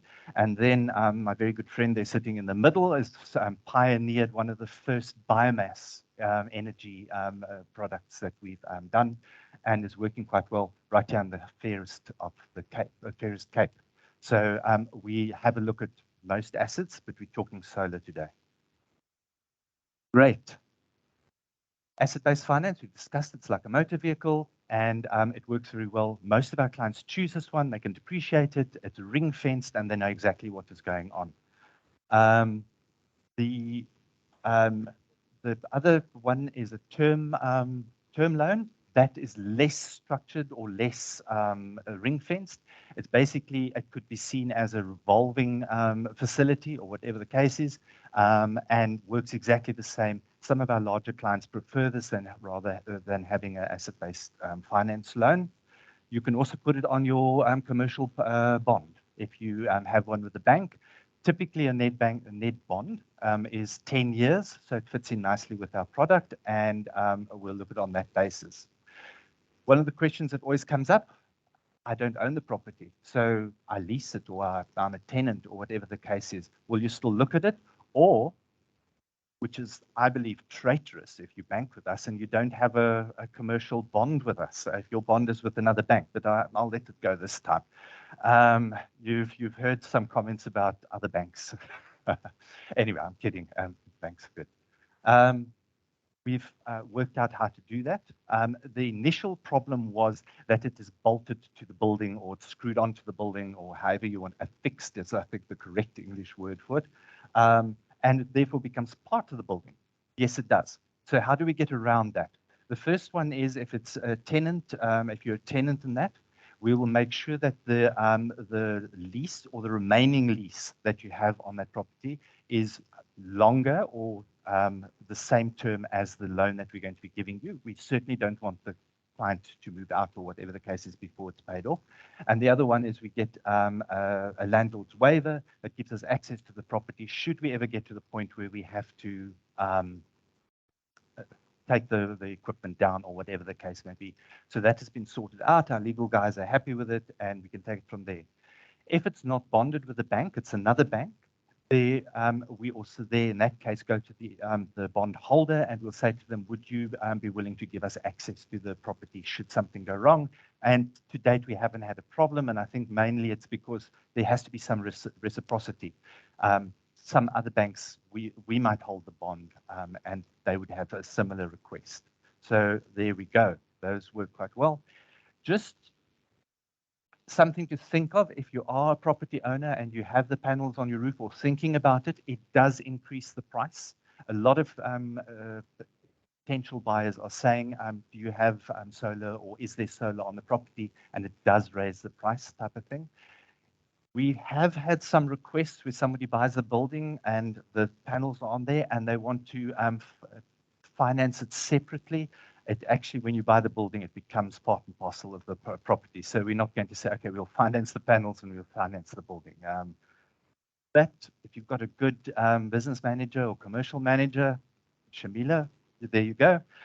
She most probably work something out for you. Okay, that's for the business owners. But as we develop this product, a lot of guys were saying to us, or a lot of clients were saying to us, this is not my core business. As an astute accountant, I don't know why I have to have a non-core asset on my balance sheet. It makes no sense. I'm not getting the ROIs that I want. It's not my core business. And find me a solution for this. Well, there are a number of solutions. We initially called them third-party ownership, but it's really not the case. I'm now talking to that cluster in the middle there that are in the solar industry, or if any of you are thinking of becoming IPPs, independent power producers, mini ESCOMs, if you want to call it that. We have some solutions there. In this case, you as the solar business or entity would be the owner, so therefore you get the tax breaks. The client who is buying the electricity from you would not. And you could then claim the depreciation and the wear and tear and all those kinds of things, and it all applies. What am I talking about? First of all, there's the rental discounting option. Nedbank has got a very good rental discounting option. As a supplier of solar panels and installation thereof, you would go to our rental discounting team and you would become, and please listen to my words very carefully here, you would become a rental discounting preferred supplier, not a solar preferred supplier, because remember, we don't do that. We're not allowed to. You'd become a preferred supplier for the rental discounting team. In other words, if you want to discount any of your products that you sell for, we can do it. What does that mean? It basically means that the bank buys a solar installation from you, and we do a rental to the client that you sold it to. And that's where the discounting comes in. We discount the actual cost of it. So you get your money up front, and the client gets the use of it over a period of time. I'll be very honest with you. Even to me, as for my sins, I'm actually an accountant as well. I can't see why somebody would want to do the rental discounting route. It just doesn't make sense in this instance, but it does work, and we have got a few of them on the books and that. What the client can do is he can claim, or he or she can claim the monthly rental against his taxable income, and that's basically where it stops. Also can claim the VAT. And it works quite well. You get your money up front and everybody's happy. With a rental, with a discounting rental or rental agreement, it can also be extended so the client can get it for a further term and a further term, because remember, these panels are guaranteed for up to 25 years, and some of them are longer.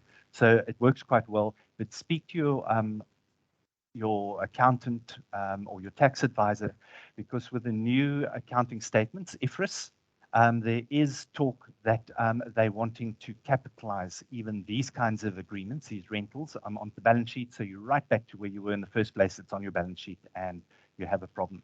But it works well if you set it up properly. And your business manager or your commercial manager will, banking manager will tell you or guide you to the right people for this one.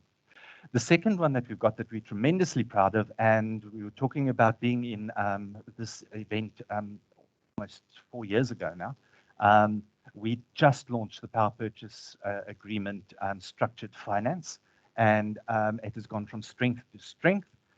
What it basically means is you create a special purpose vehicle as an installer or a vendor or EPC. It becomes special purpose vehicle power producer Pty Limited or whatever the case is. You finance the assets in that that company that you own. You sell the electricity to a third party, and the third party pays you for the electricity via a power purchase agreement structure. Or sorry, power purchase agreement. It's a document that basically regulates the understanding between yourselves and how it works. It works quite well. Same up to 10-year period that we will look at. In this case, because it is a new, or it's a business venture and that, we would typically look at a debt to equity ratio. More banking talk basically says we'd like to see some upfront payment from yourselves or financing. So we would finance 70%, round about 70% of those assets. The other 30% would have to come from investors of yours or from your own capital. Why do people go this route?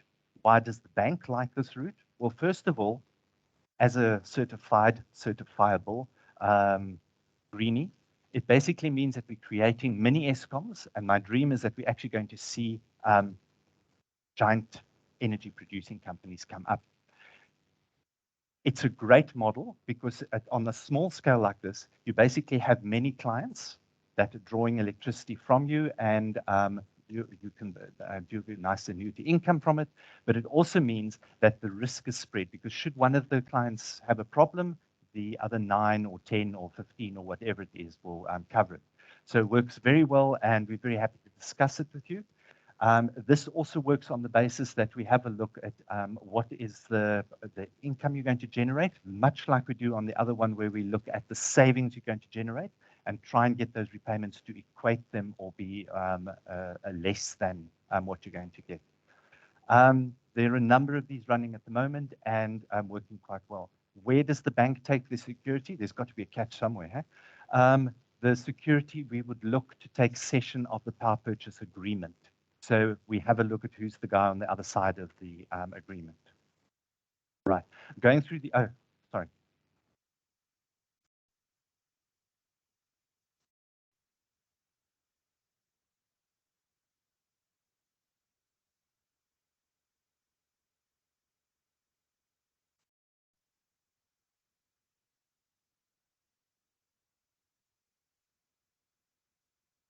Yeah, absolutely.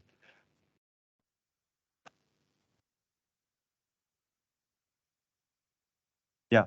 When you say how do you cost for that, are you talking about the power producer or the bank?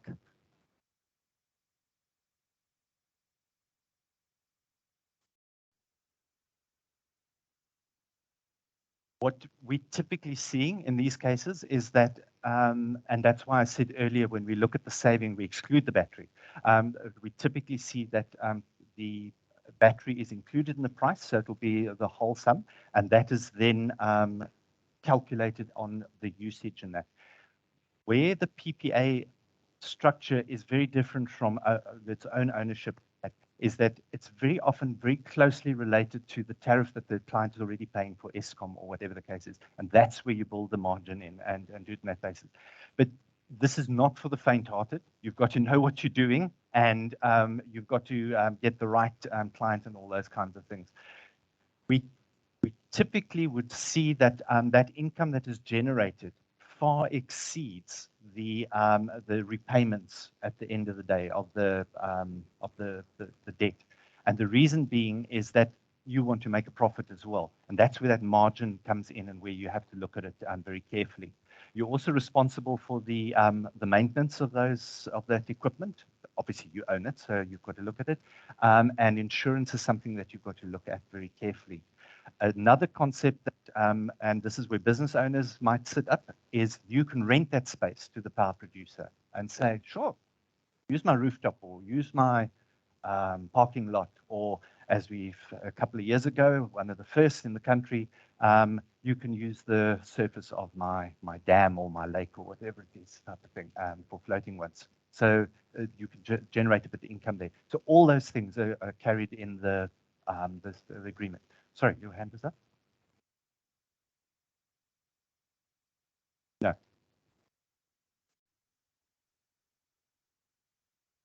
We prefer a SPV with numerous clients. So one SPV housing all your different clients in it, a portfolio. That's what we're looking at. It would be hugely expensive and counterproductive if you had to have an SPV for each one. You've got your auditing costs, your tax, all that kind of stuff. You're very welcome to. Shamila would love having a whole lot of clients. Cool. Okay, I think we've covered all of those. Right. Oh, it works this time. Okay. This is just a very brief graphic thing, very high level. It takes quite a lot of planning. It takes a lot of lawyers and attorneys and things like that, accountants to get it going. First of all, your independent power producer, the company that's going to generate the income, has to find a client or has to have a client and that. And in this case, we'll use 3 or 4 of them at the bottom there. The next one is that you have a banker that is willing or keen to do it. Yeah, Nedbank. There's your special purpose vehicle that we were talking about, the operation and maintenance, and there you can actually see one special purpose vehicle to many clients. Just makes a lot more sense. Okay, there's the PPA. The PPA regulates a number of things. We've discussed it: supply of electricity, the rental space utilized, the metering and the billing, and the maintenance and insurance. The metering and the billing, you've just heard our representative from Sage talking about it. This is most probably a very, very suitable environment for the offering that we were referring to there. Okay. Here we have the movement of cash. You'll see that the funding comes in, the loan repayments get made. How do the loan repayments get made? By this payment of electricity that the users are doing. The end user hosts the equipment, utilizes the electricity generated, and consumption is monitored, billed, and payment is made.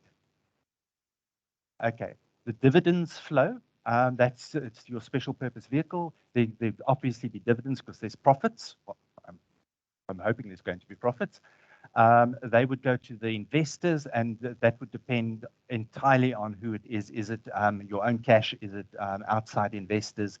A couple of years ago, it was closed quite recently by the Minister of Finance, was the Section 12J, which was investment funding. And that has been stopped, but that was working very well, as you could get 100% of your investment back in the year that you were doing it, but has been stopped, unfortunately. Once again, those guys that make or misuse allowance have caused problems for those guys that were actually using it for the better. They're the SARS incentives. Your developer or EPC would do the installation. Often the special purpose vehicle is owned by the developer, and they're all in the same, what's that? Oops, jumped twice.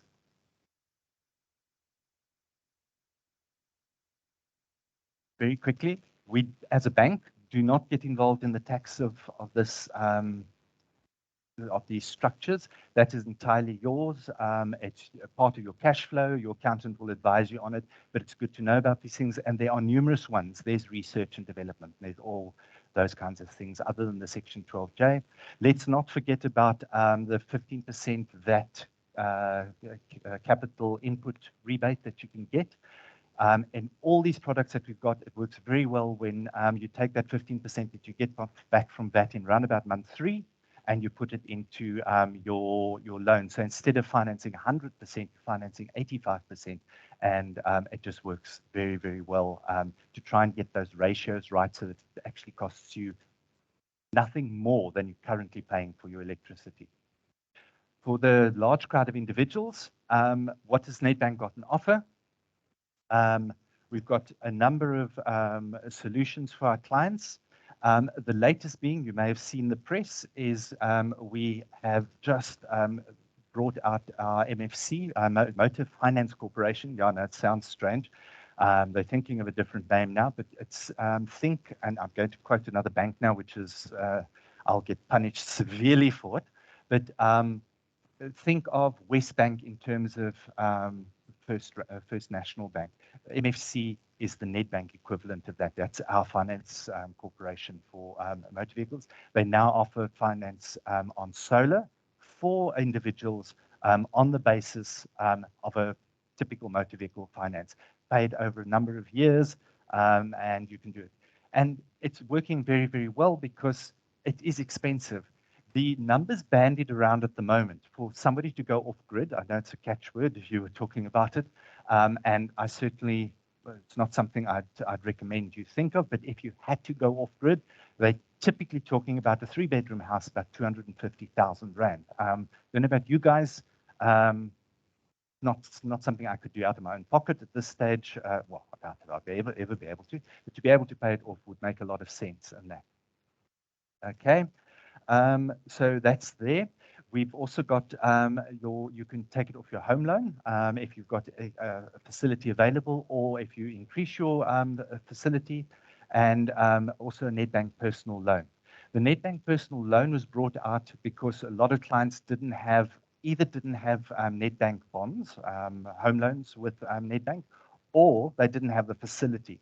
And it's a very expensive option, a personal loan. So we just found that it was working not as well as we would have liked to. And we've subsequently gone into a partnership with a crowd called Home Energy. You may most probably have seen them in the industry. They are not installers. Please just be very aware of that. They're not installers, they are aggregators. What they basically do is, if you think of a wagon wheel, they are the center axis, and they've got spokes going out, and those spokes represent various players in this market: installers, engineers, financiers, advisors, and quality control. So it works very well, and they are digitally based, which works very well with the modern client base. You even get an app if you want to look at it on that basis, and they can assist you. What they basically do is they will find out what your needs are. They will identify a installer for you, and a number of installers. You can then choose. These installers are all verified. That you can then decide which one you want, A, B, or C. They will recommend one for you, and it might not necessarily be the cheapest one. This is about the best solution. So have a look at it on that basis. You can see it on the Nedbank website. Look under Renewable Energy, and you'll find it there. They then take it further. They will do on-site inspections of the installation, make sure that it's within spec, within code, and all those good things, and provide after-sales service, and connect you to Nedbank financiers who will do it through MFC or your bond, or however you want to do it. So a nice solution there. Okay. You also can invest in green, and through our investment green bond, you can put money in there and know for sure or guaranteed that that money is only used for green projects, whether that be our commercial investment banking that do the huge installations, or whether it is for funding smaller projects and that kind of thing. Also available through your as an individual through your branch, or if you're in the wealth, one of the wealth clients, you can talk to your advisor there. On the site, there's some useful links that you can look at. Nedbank Energy Efficiency Guide. And this is typically for businesses. It shows you how to first become efficient and then supplement. And it's something to think of very carefully. It's often cheaper to put in more efficient equipment or to rearrange your structure or your business process to do it. I often joke, well, it's not a joke, it was the real case, but it was funny at the time.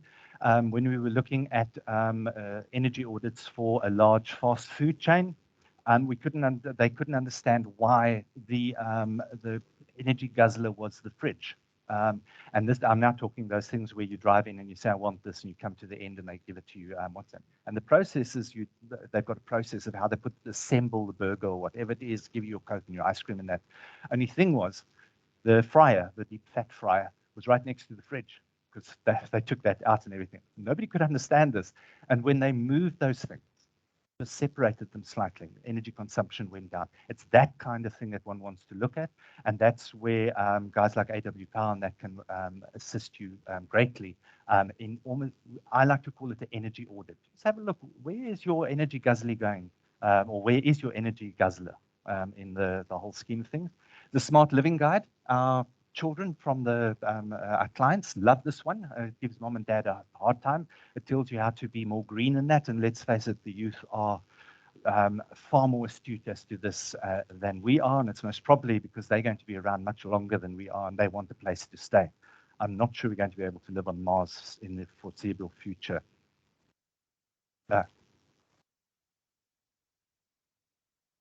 Thanks. So guys, it's been a lot of talking. I don't know if everyone's feeling still comfortable to continue this one last section of Tyron, or do we want to do a quick comfort break? Is everyone good? Just finish off? Finish off. Okay, great. Okay, guys, just as a brief intro, obviously we're talking a lot about technology. I've got 2 small kids, and they're into dinosaurs. And you know, one of the things about dinosaurs is how did everything end? You know, and everyone says there's a meteor hits Earth and everything, and chatting, and we just kind of talk. So my kid says, well, what's stopping a meteor hitting us again, wiping us all out? Not something I think about all the time, and I hope it never happens. So then I just researched it because, you know, obviously kids get a little bit in their head and they can start worrying this thing's going to fall out the sky on a daily basis.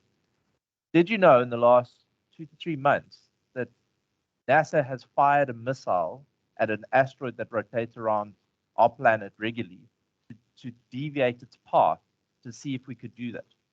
You know that? Amazing. We're in a world, a fantastic world, where technology is pervasive. And I've been lucky enough while I've been at AWPower to drive around an EV, and EVs are solar powered off our building at work. So my petrol cost has been 0 since I arrived in Cape Town 9 months ago. And I don't know how much you've paid on petrol, but every time I go with my wife's car, unfortunately, to fill it up, it gives me a bigger fright every single time. And it's at least 1,000 Rand on a small vehicle. I'm sure some of the Pajeros, when you go on your long trips, can be 4,000 or 5,000. So it's a scary, scary world, but there's so much technology to enhance that. And you know, Mark talked about the green building, sustainable living, and this is where Tyron's going to talk to you about what we've been living and walking the talk. We've got the solar building with a whole lot of EVs that are being charged off it. Tyron.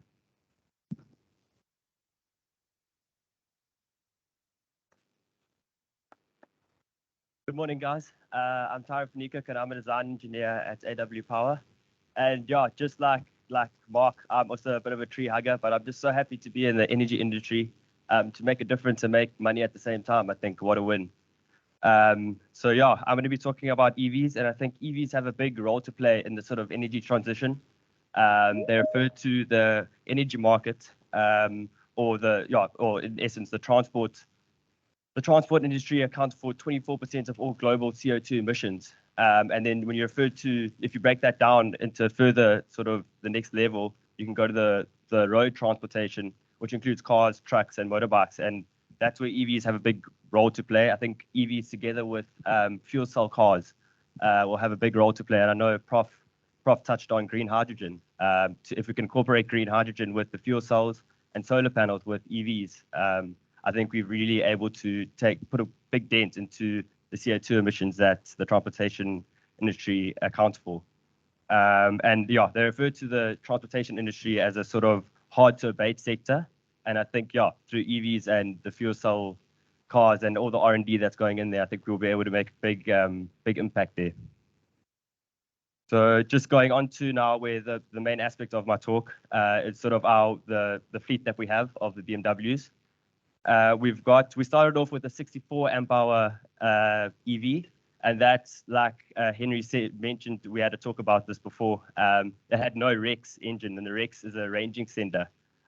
So that was about a couple of years ago, about 4 years ago, we purchased that, and we sold that actually for a profit for about 20,000 Rand about 4 years ago. And then we went on to buy the 94 amp hour BMW i3 REX in 2020, and that has a battery capacity of around 33 kilowatt hours. And the range that we can get there is around 165 kilometers. And then we've got that range extender. It's basically a 650cc like engine or scooter motor that gets quite loud at times if you're driving up a hill and you're using your REX. But yeah, that's a real win. Sometimes I've gone to Somerset West, and on the way back, I've had to use that now and again, but I'd obviously try to use it the least I can. And I think it's got an 8 or 9 liter tank on there as well. So, and then yeah, the charge time is also a big sort of aspect that a lot of our clients ask about. I do a lot of the residential designs for AWPower, and a lot of the clients will come to us and they ask us about sort of look, in a modular way, we all know that these systems are really expensive, and they want to go with the panels first or the batteries, and they also want to incorporate an EV. So the first step is sort of, at least I know from the client that we want to incorporate an EV, and then we know where we can expand with panels, expand with battery capacity in order to incorporate these EVs into a lifestyle. And as Christian touched on just now, living with solar is a lifestyle, but I think incorporating EVs into it is again a really big aspect to that. And then that's actually real life data, that consumption. As Jeff touched on, he's quite a good driver. We've got 3 of those vehicles, and the one he uses quite a lot. And his consumption was about 14 kilowatt hours per 100 kilometers. And then, the one I drive was about 15 kilowatt hours per 100 kilometers.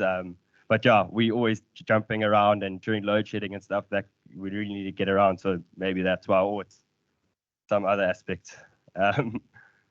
So yeah, and then this is the bigger unit. We purchased this one in 2020. This is Henry's vehicle that he drives. Yeah, the white one. Yeah, we refer to the red one's actually the AWPower uses one specifically, and we refer to it actually as the red rocket in the office. So Henry's one's actually the white one. He's got a bigger battery capacity. You can see there the price. It's around 120,000 Rand more. You get a much bigger range. It's got the same REX on it though. The charging time, it's around the same. You can charge it at a lot quicker rate. And then Henry's also a really good driver, and his consumption was also 14 kilowatt hours. And then this is basically diving into, this is the red i3. And this is actual data from the last year. Our consumption again, 15 kilowatt hours. And then the mileage is something that the mileage and the savings, essentially what we're looking at here.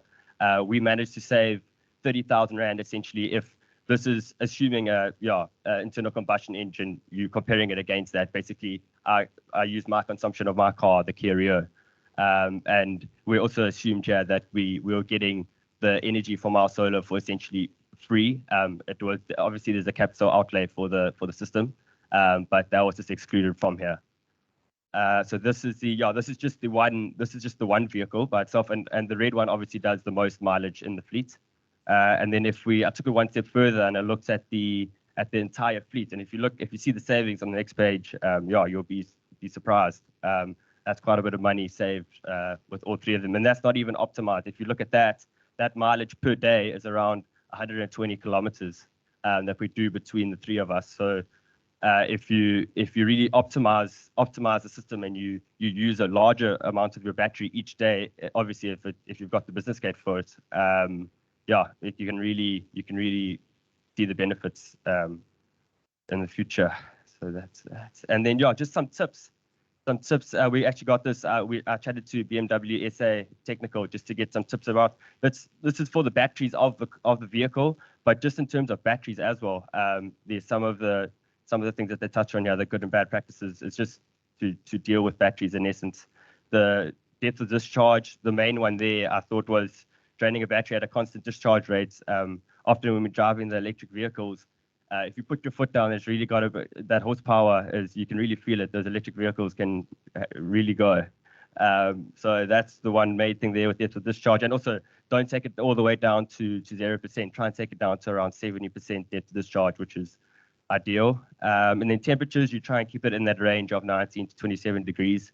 That's ideal for battery operating. And then, yeah, the charging behavior, the main point there would be the allowing the cell to balance at least once a week. I think that's in general, lithium-ion batteries, you want to be doing that, charging them up to 100% to allow the cells to sort of balance. So yeah, that's a really nice slide, I think, to keep in the back of your head when you not only installing lithium-ion batteries, but when you're also including a EV into your lifestyle. And yeah, that's what all I had to say. Nice, short and sweet. Yeah, great. Let's go with the panel discussion after this. Right, just invite all the people that have spoken today, and then we just take some pictures from, some questions from anyone. Panel discussions, come up. I just want to check if there's any audience questions online. Anything from this audience here? Any questions for the panelists, guys? Anything for Professor, for Mark, about financing? Anyone want to get installed with AWPower, or anyone just to purchase the EV? Anyone here? Okay, well, this could be quite a short conversation. Is there anyone there? Okay, there we go. Werner.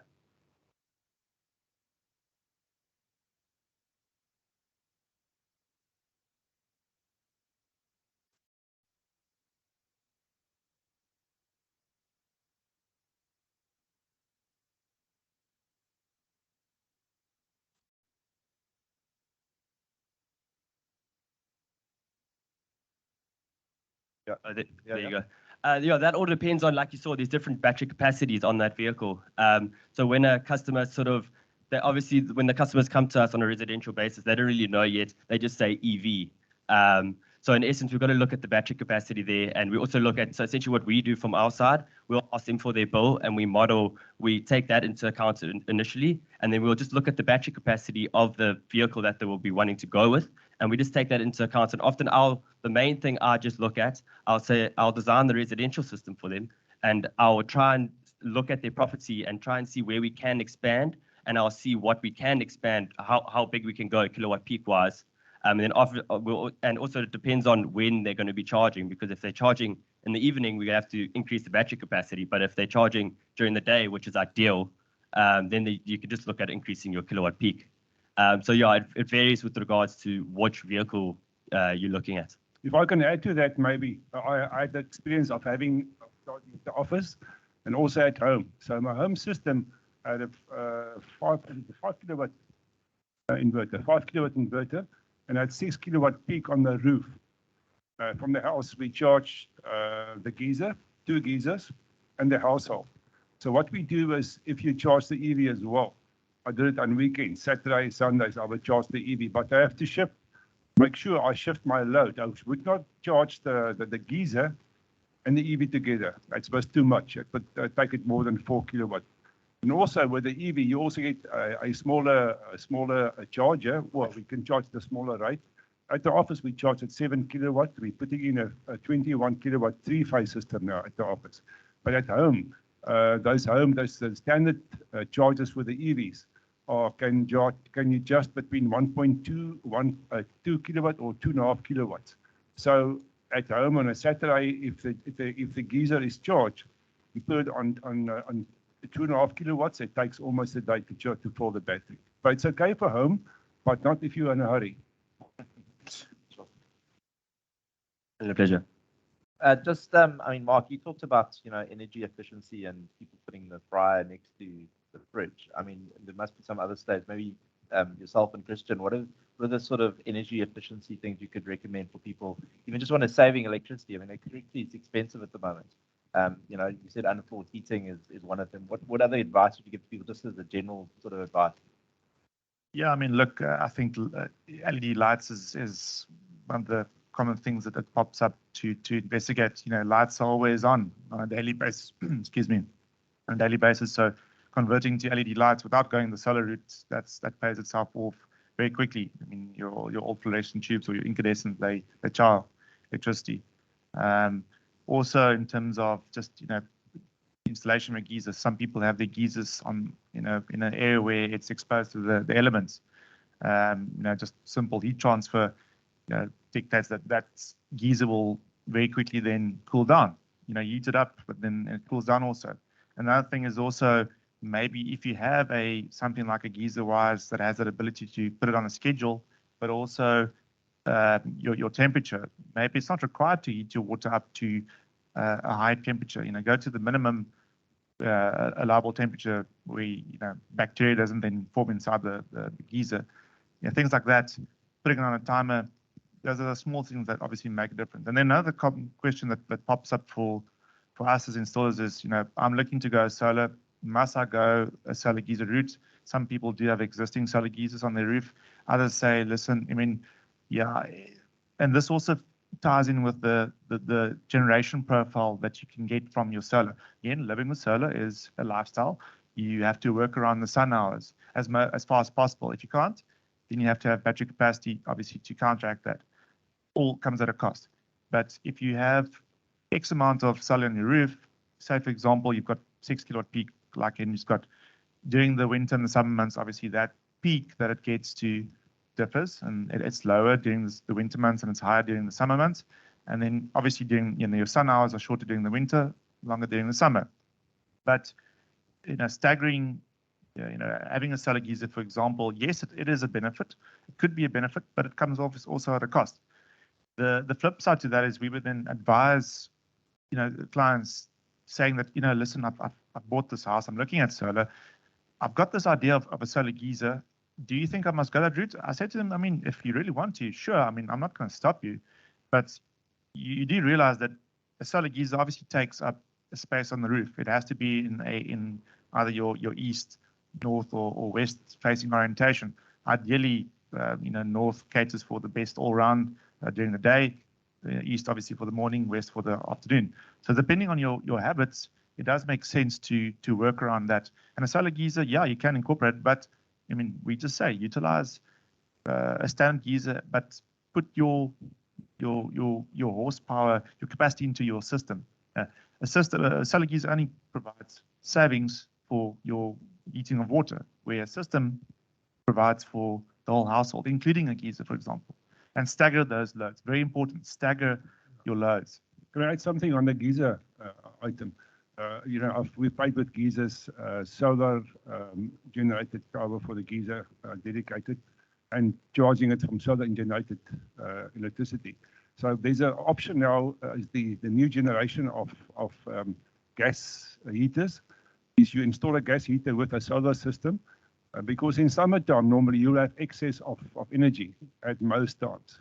In winter, you will have too little. So these gas heaters will be in line with your solar. So if you modern systems, you also load shed high load items, like a smart system can also load shed. If a geyser is drawing too much on a rainy day, it will load shed it. It will not then charge, it will not hot heat the water. When you open a hot water in a house, that water coming from the geyser will be not hot enough. It will go to the gas burner. It will detect that this is about maybe 28 or 25 or 30. It will then heat it up to, say, 45 for you. So the good thing is, so you use the new generation gas heaters in conjunction with solar to get the most effective sort of optimum. There's the question online as well. I'll get back to your question as well. From Stuart is what smart bi-directional meters are available, and do you use them in various metros? I guess, Christian, you're pretty this. Yeah, so that was the question that I saw. Look, we've got very limited knowledge on these meters. The council keep it, their cards close. Like I said, I showed the one in particular in the slides. That is one that was installed for 3-phase installation. For the other metros, look, City of Cape Town, they've got a nice application process, and to work with the SSEG staff. Again, not all municipalities have the resources to have applicable people to look and analyze these systems. I spoke to Cape Town SSEG representative yesterday. He said to me they are completely swamped with applications. Obviously due to circumstances, but they've got all processes in place. These meters, etc., that they install, but we as a company don't have that much, information on them. I've got the picture, etc., but the different types, I can't comment on that. We can always find out. But City Power, for example, in Gauteng, they've got this issue where, and this now forms part of the whole billing problem, and where people get emotional. I spoke to the City Power SSEG main person that handles all the applications. She said to me that although their meters that they install, they have the ability to measure power bidirectionally, in other words, importing and also exporting. They don't have a system in the back end to handle the billing. For one client, he persisted with, he wants to export. He did that, and then he took City Power to court because he didn't agree with what he got back. So, again, to answer that question, there are the different types. City Power's got maybe their own types of meters that they use. We don't have that information, but we can always try and find out, after the seminar. Maybe just adding on to that, maybe Professor just coming here. I think, one of the things, the great thing about this country is there's opportunity. The first thing I hear about that is opportunity, but I think it's really around private and public partnerships that make happen. Is there not an opportunity then for someone to come into the space and take advantage of it and actually work with the government? You know enough about how we could do that? Yeah, thanks. There is an opportunity there for companies to come in and work with government on that. I haven't investigated a lot in terms of the meters as well, but I know there are municipalities that are working on the smart meters, and Eskom as well has been talking about smart meters, so that they can be able to integrate SSEG into the network. But there is obviously an obvious opportunity there. Yeah, the patient over there.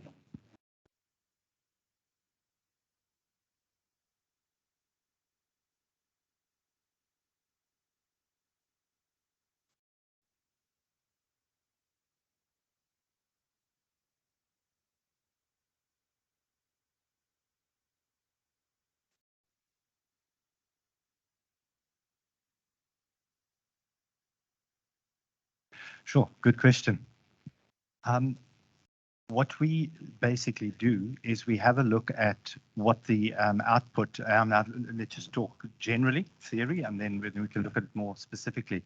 What we basically do is we have a look at what the output of the system is going to be, and then have a look at what the savings is going to be. And based on that outcome, multiplied obviously by the rate that the client is paying for the electricity with the municipality, we would then play with different scenarios to see which repayment comes closest to or is the best option for the client. And that could be extending the term, putting in extra, maybe that 15% VAT that we were talking about to reduce the debt. There's various mechanisms that one can play with. But at the end of the day, it's really what is the cost of the system and how much power does the client need? If it's a 24-hour shift type, it's virtually impossible to get those two to match because the sun don't shine at night. But it works quite well, and we are seeing results. But the inclusion of batteries now is changing that quite significantly because it does have a different feel, and it's far more, to your question, it doesn't produce energy, it stores energy. So how do you get that calculated? But that's basically how we work it. I don't know if that answers the question.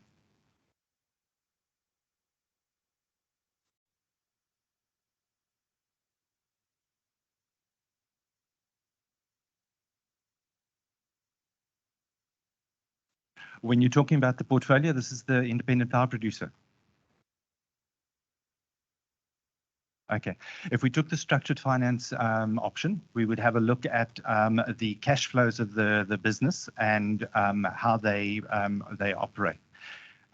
You then have a look at what the proposed tariff is going to be from the independent power producer to the client and utilize that. Obviously, there we don't want to get as close as possible to the repayment because you want a margin for error or for various incidents that can happen. So it's really a case of stress testing and doing various models on this. And that's why I said, get your accountant or your advisor to have a look at how best to work it. We would have a look at how to redo the repayments and what is affordable and come back to you and say, this is either not going to fly or it is going to fly. But to be more specific, I'd actually have to see a actual situation, then we can go through it. But sorry, that's about as close as I can get to it right now. Cool. I think there was a hand up right at the back, not? Or was it just another one over there? Okay, yeah.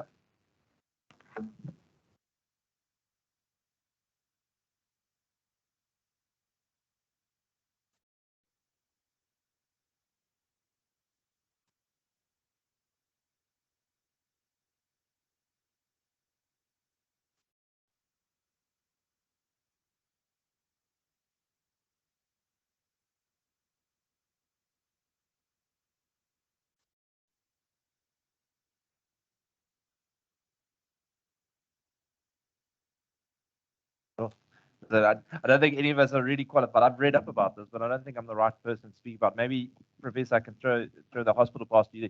What I have read about this is that it is a massive issue in terms of what you're saying, just from a recycling and. But I think, you know, again, there's a lot of people very cleverly are converting excess material, whether it is solar or whatever, into reusable things and actually making a business out of it and reselling those components to it. From a technical perspective, I think Christian, Professor, you can talk to exactly what those recycled elements are. But it is something that, you know, it's great to be green, but then you've got these solar panels we're building up and batteries, and we're actually just putting more waste into the system. What's actually going to happen to that? Yeah, so your solar panel will last for about 20 to 25 years. We're not there yet as South Africa. In Europe, in some European countries, they've started looking at recycling some of the material that make up the solar panel, your glasses and your aluminium that's around the panel and all that. Most of it can be recycled. The material that makes the solar cells themselves can be recycled, but there's no, at the moment, a very good market for recycling the panels themselves in Africa in general and in South Africa. The market in Europe also it's just starting, so there isn't much information about it in terms of what can be done. If you operate your solar system for about 10 years, you still have a good 10 to 15 years of time that you can operate it. Obviously, the technology would have evolved by then, and you can maybe retrofit some of these things and move some of the panels elsewhere. I've seen a situation where people removed solar panels, the old ones, and replaced them with the new ones, and just simply donated the old ones because they still had some life to other people, and it still made financial sense for them. I can add to that also the BMW i3, the dashboard and the side, the door panels and the floor pan is made from recycled material, recycled plastics. So they are creating a market. That's an experiment, of course, with this vehicle. But that's the way to go in the future also with excess materials. So another hand up the back there, Cap, yeah.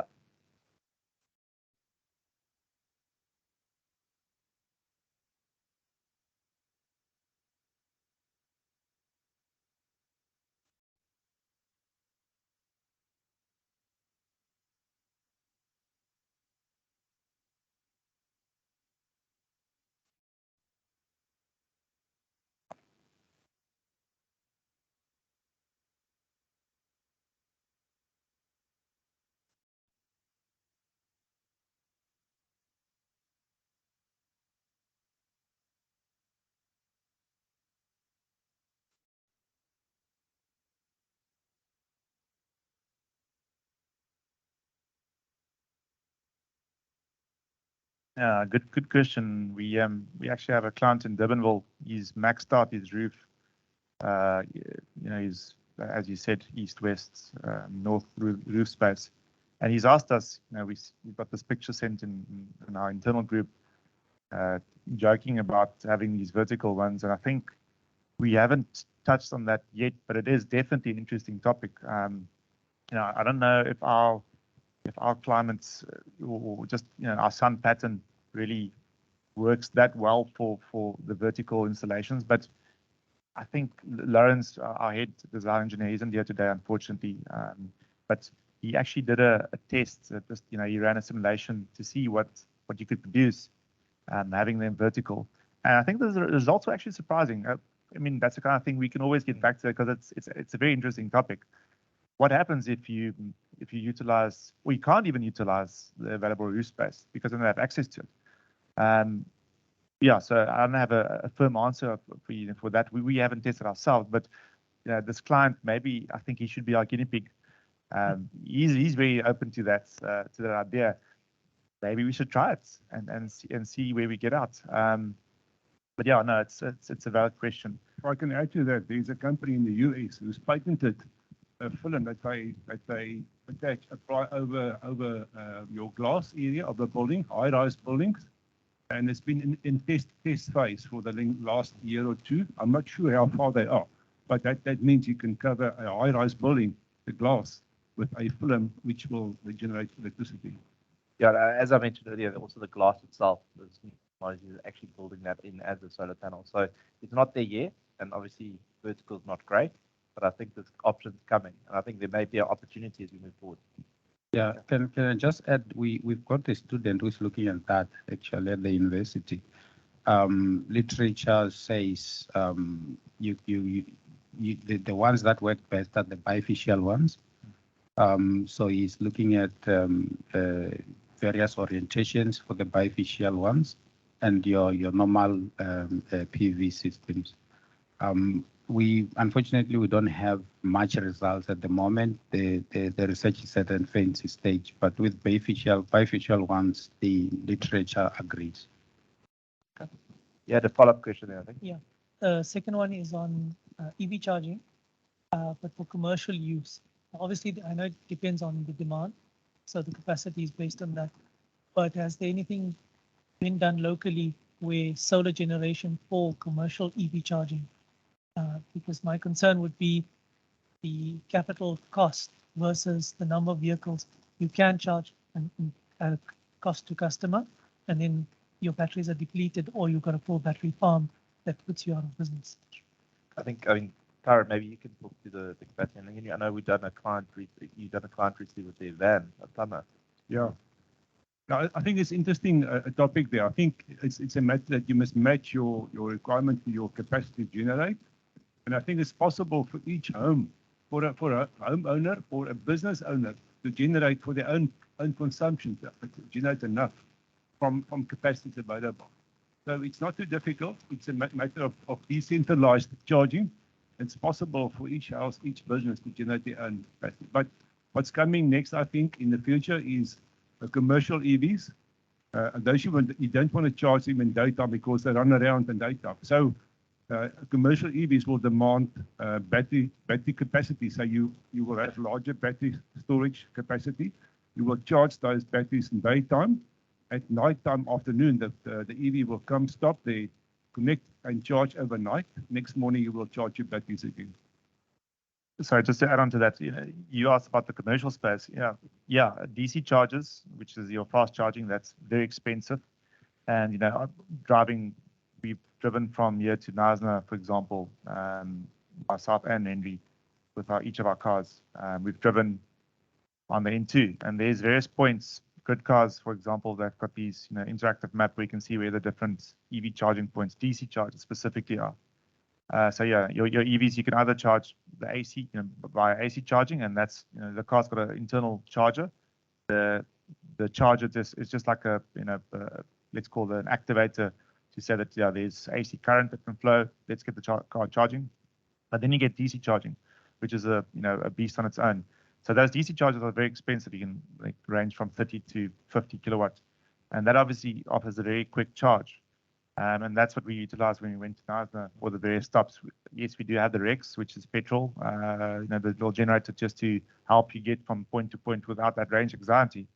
But the DC charging, to top up, I can see a problem, and this is where the change management is going to be very important as we adopt. And yes, I myself, I don't have the answers to this. It's a difficult matter with our energy climates, our current situation, incorporating EVs, electric vehicles in the future. Yeah, we already fight between myself and Jeff and Henry. We fight to have the charger. AWPower must get preference because we drive around, and I'm just joking. But it is a bit of a fight, and I can see this happening. Yes, at the moment, maybe the adoption of electric vehicles isn't that much that you can get away with minimal amount of DC chargers. But with a DC charger, think about it now this way: 50 kilowatts on its own just for a car charger. Adding on to your, you've got existing supply at let's call the shopping center. Now you add another 50 kilowatts on.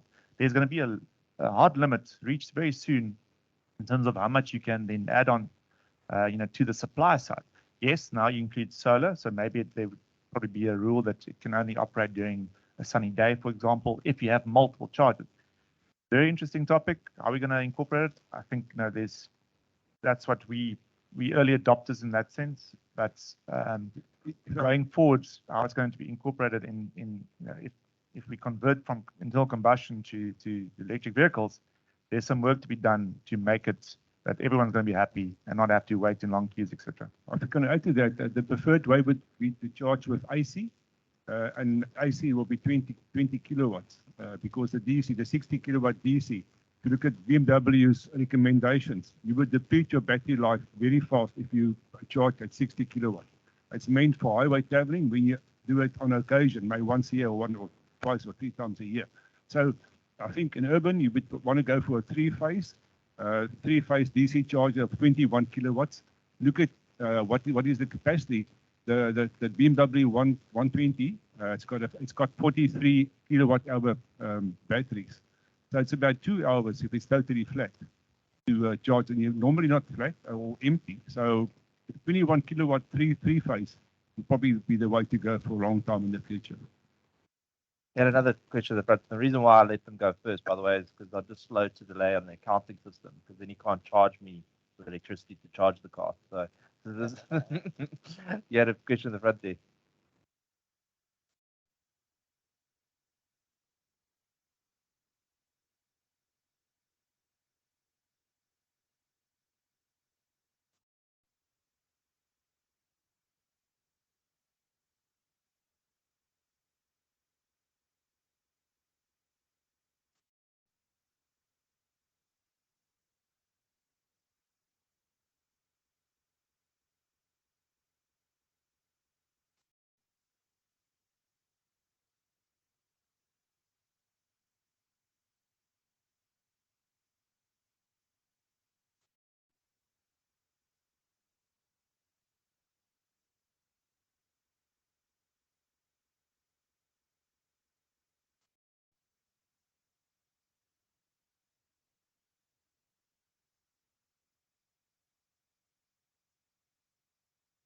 So no, just to correct that, lithium-ion batteries have a warranty of 10 years. Your cells are warranted for 10 years. We, for example, we sell multiple brands, but one of the brands from Revolve, they repurpose second life batteries where they come from electric vehicles driven for 5 years or amount of cycles. And they then repurpose those in a high voltage environment. They repurpose those cells into a low voltage environment, into a new battery that has X amount of capacity, typically 5 kilowatt hours. And those cells are then, have a warranty of 10 years. Most battery manufacturers that sell lithium-ion batteries have 10-year warranties. There are some that are a bit shorter, maybe 7 years. But you've got 10 years of life out of those, warranted life. Then after that, manufacturers expect these batteries to last, service life would be up until 15 plus years. But again, and this is big, but you have to design systems correctly. There's a general rule of thumb when you've got, inverter size at 5 kilowatt, you have to have then 10 kilowatt hour of battery capacity. Yes, I know there are budget constraints in terms of installations.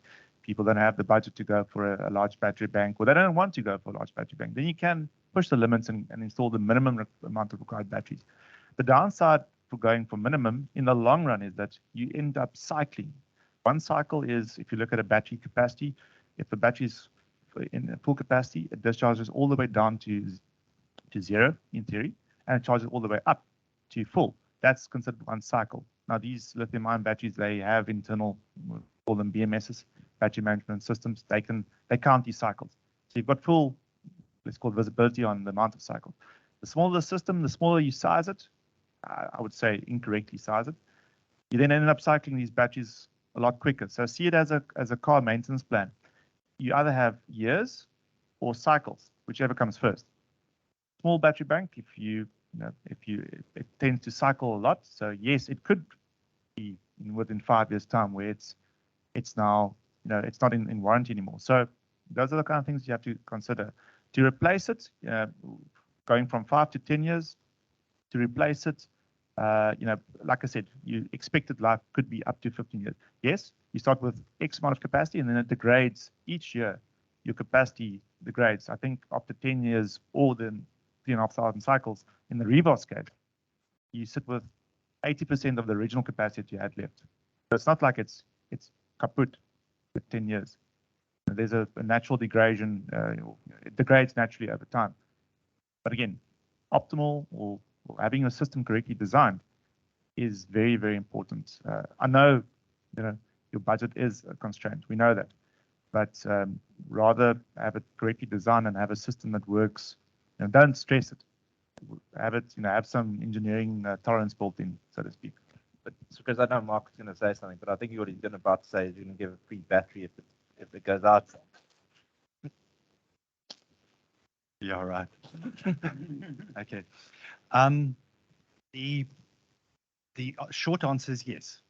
We will refinance it, and the reason being is that the system doesn't work if you don't have your battery, or doesn't work as it's spec'd. And you'd certainly not want to sit with a system that you're still trying to pay off. That's not working.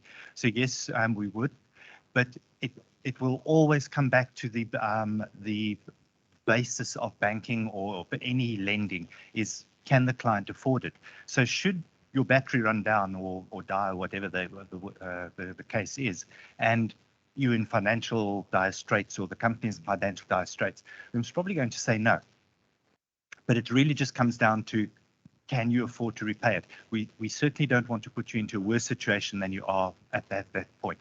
So short answer, yes, but it depends. Yeah, I think time's almost ahead, as you're saying, but I think just the last point there is also, we're talking about technology that's getting cheaper. So you may find that it's actually cheaper to buy a new battery than to refinance it by the time that we get there. I mean, we talk 5 to 10 year period. Technology, as you said, Professor, is going down at such an exponential rate that we might not even need to refinance. There might be another option available for you. So I hope that answers your question.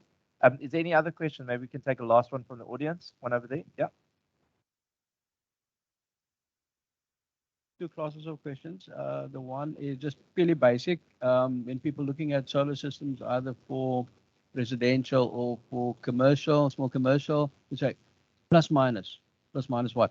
So I wanted to ask the question about metrics. What are we looking at per kilowatt? How many thousands per kilowatt for a solar installation? Obviously, you need to have done the step naught, which is how much do I need, which is not that straightforward.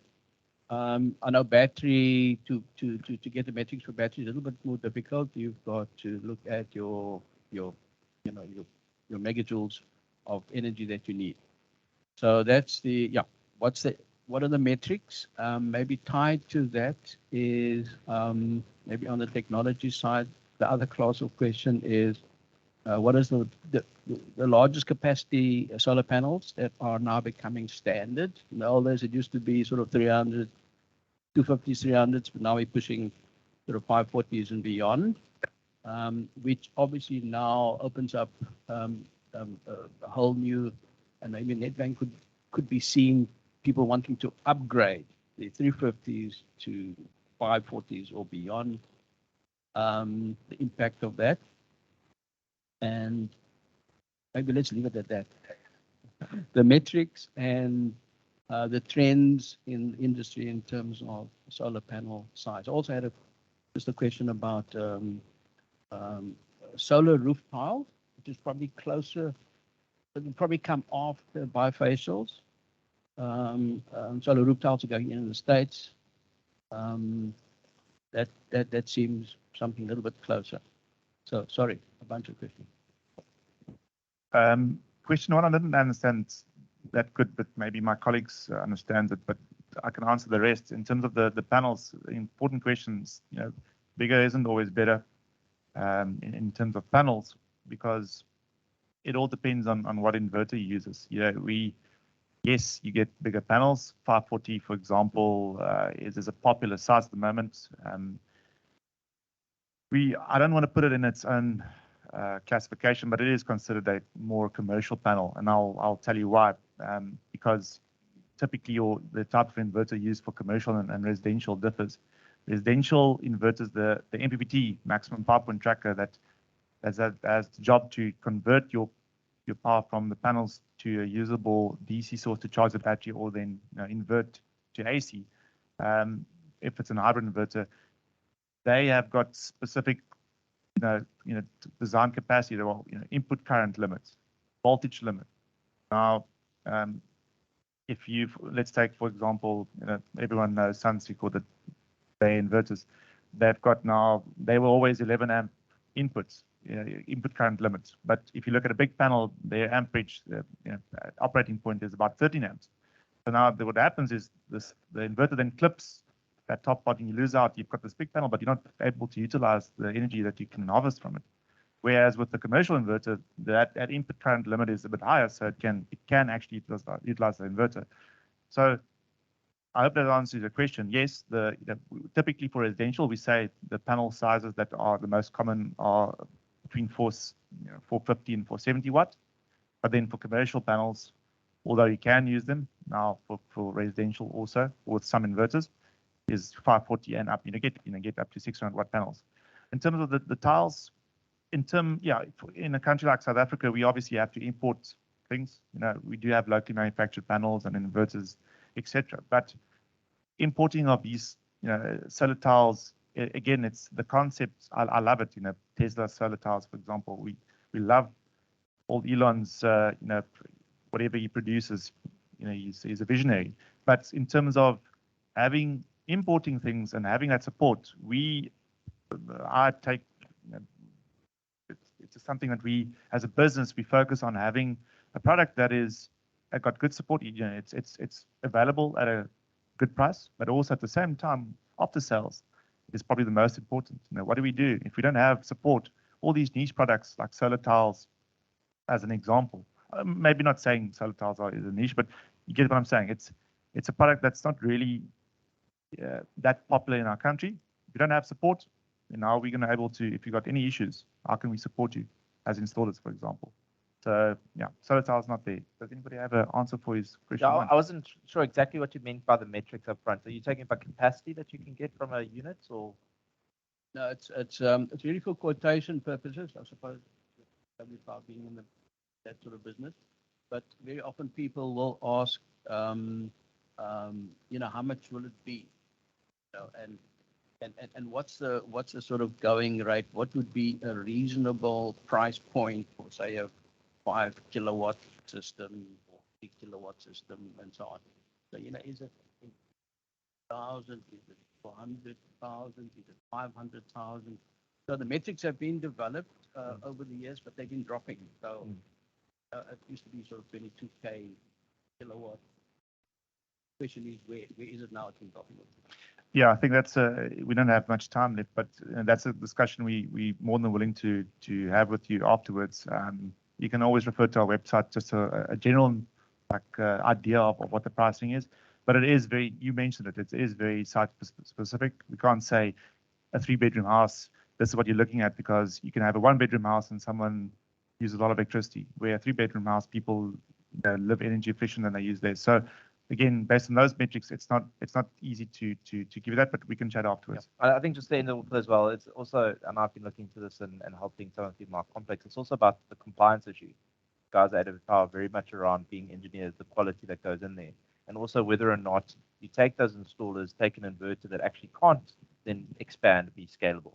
And that's the sort of thing you also got to consider. So you might get a price point that looks really good, and then you actually install it and you can't expand it, and you're non-compliant, and you get a lot more problems at later date.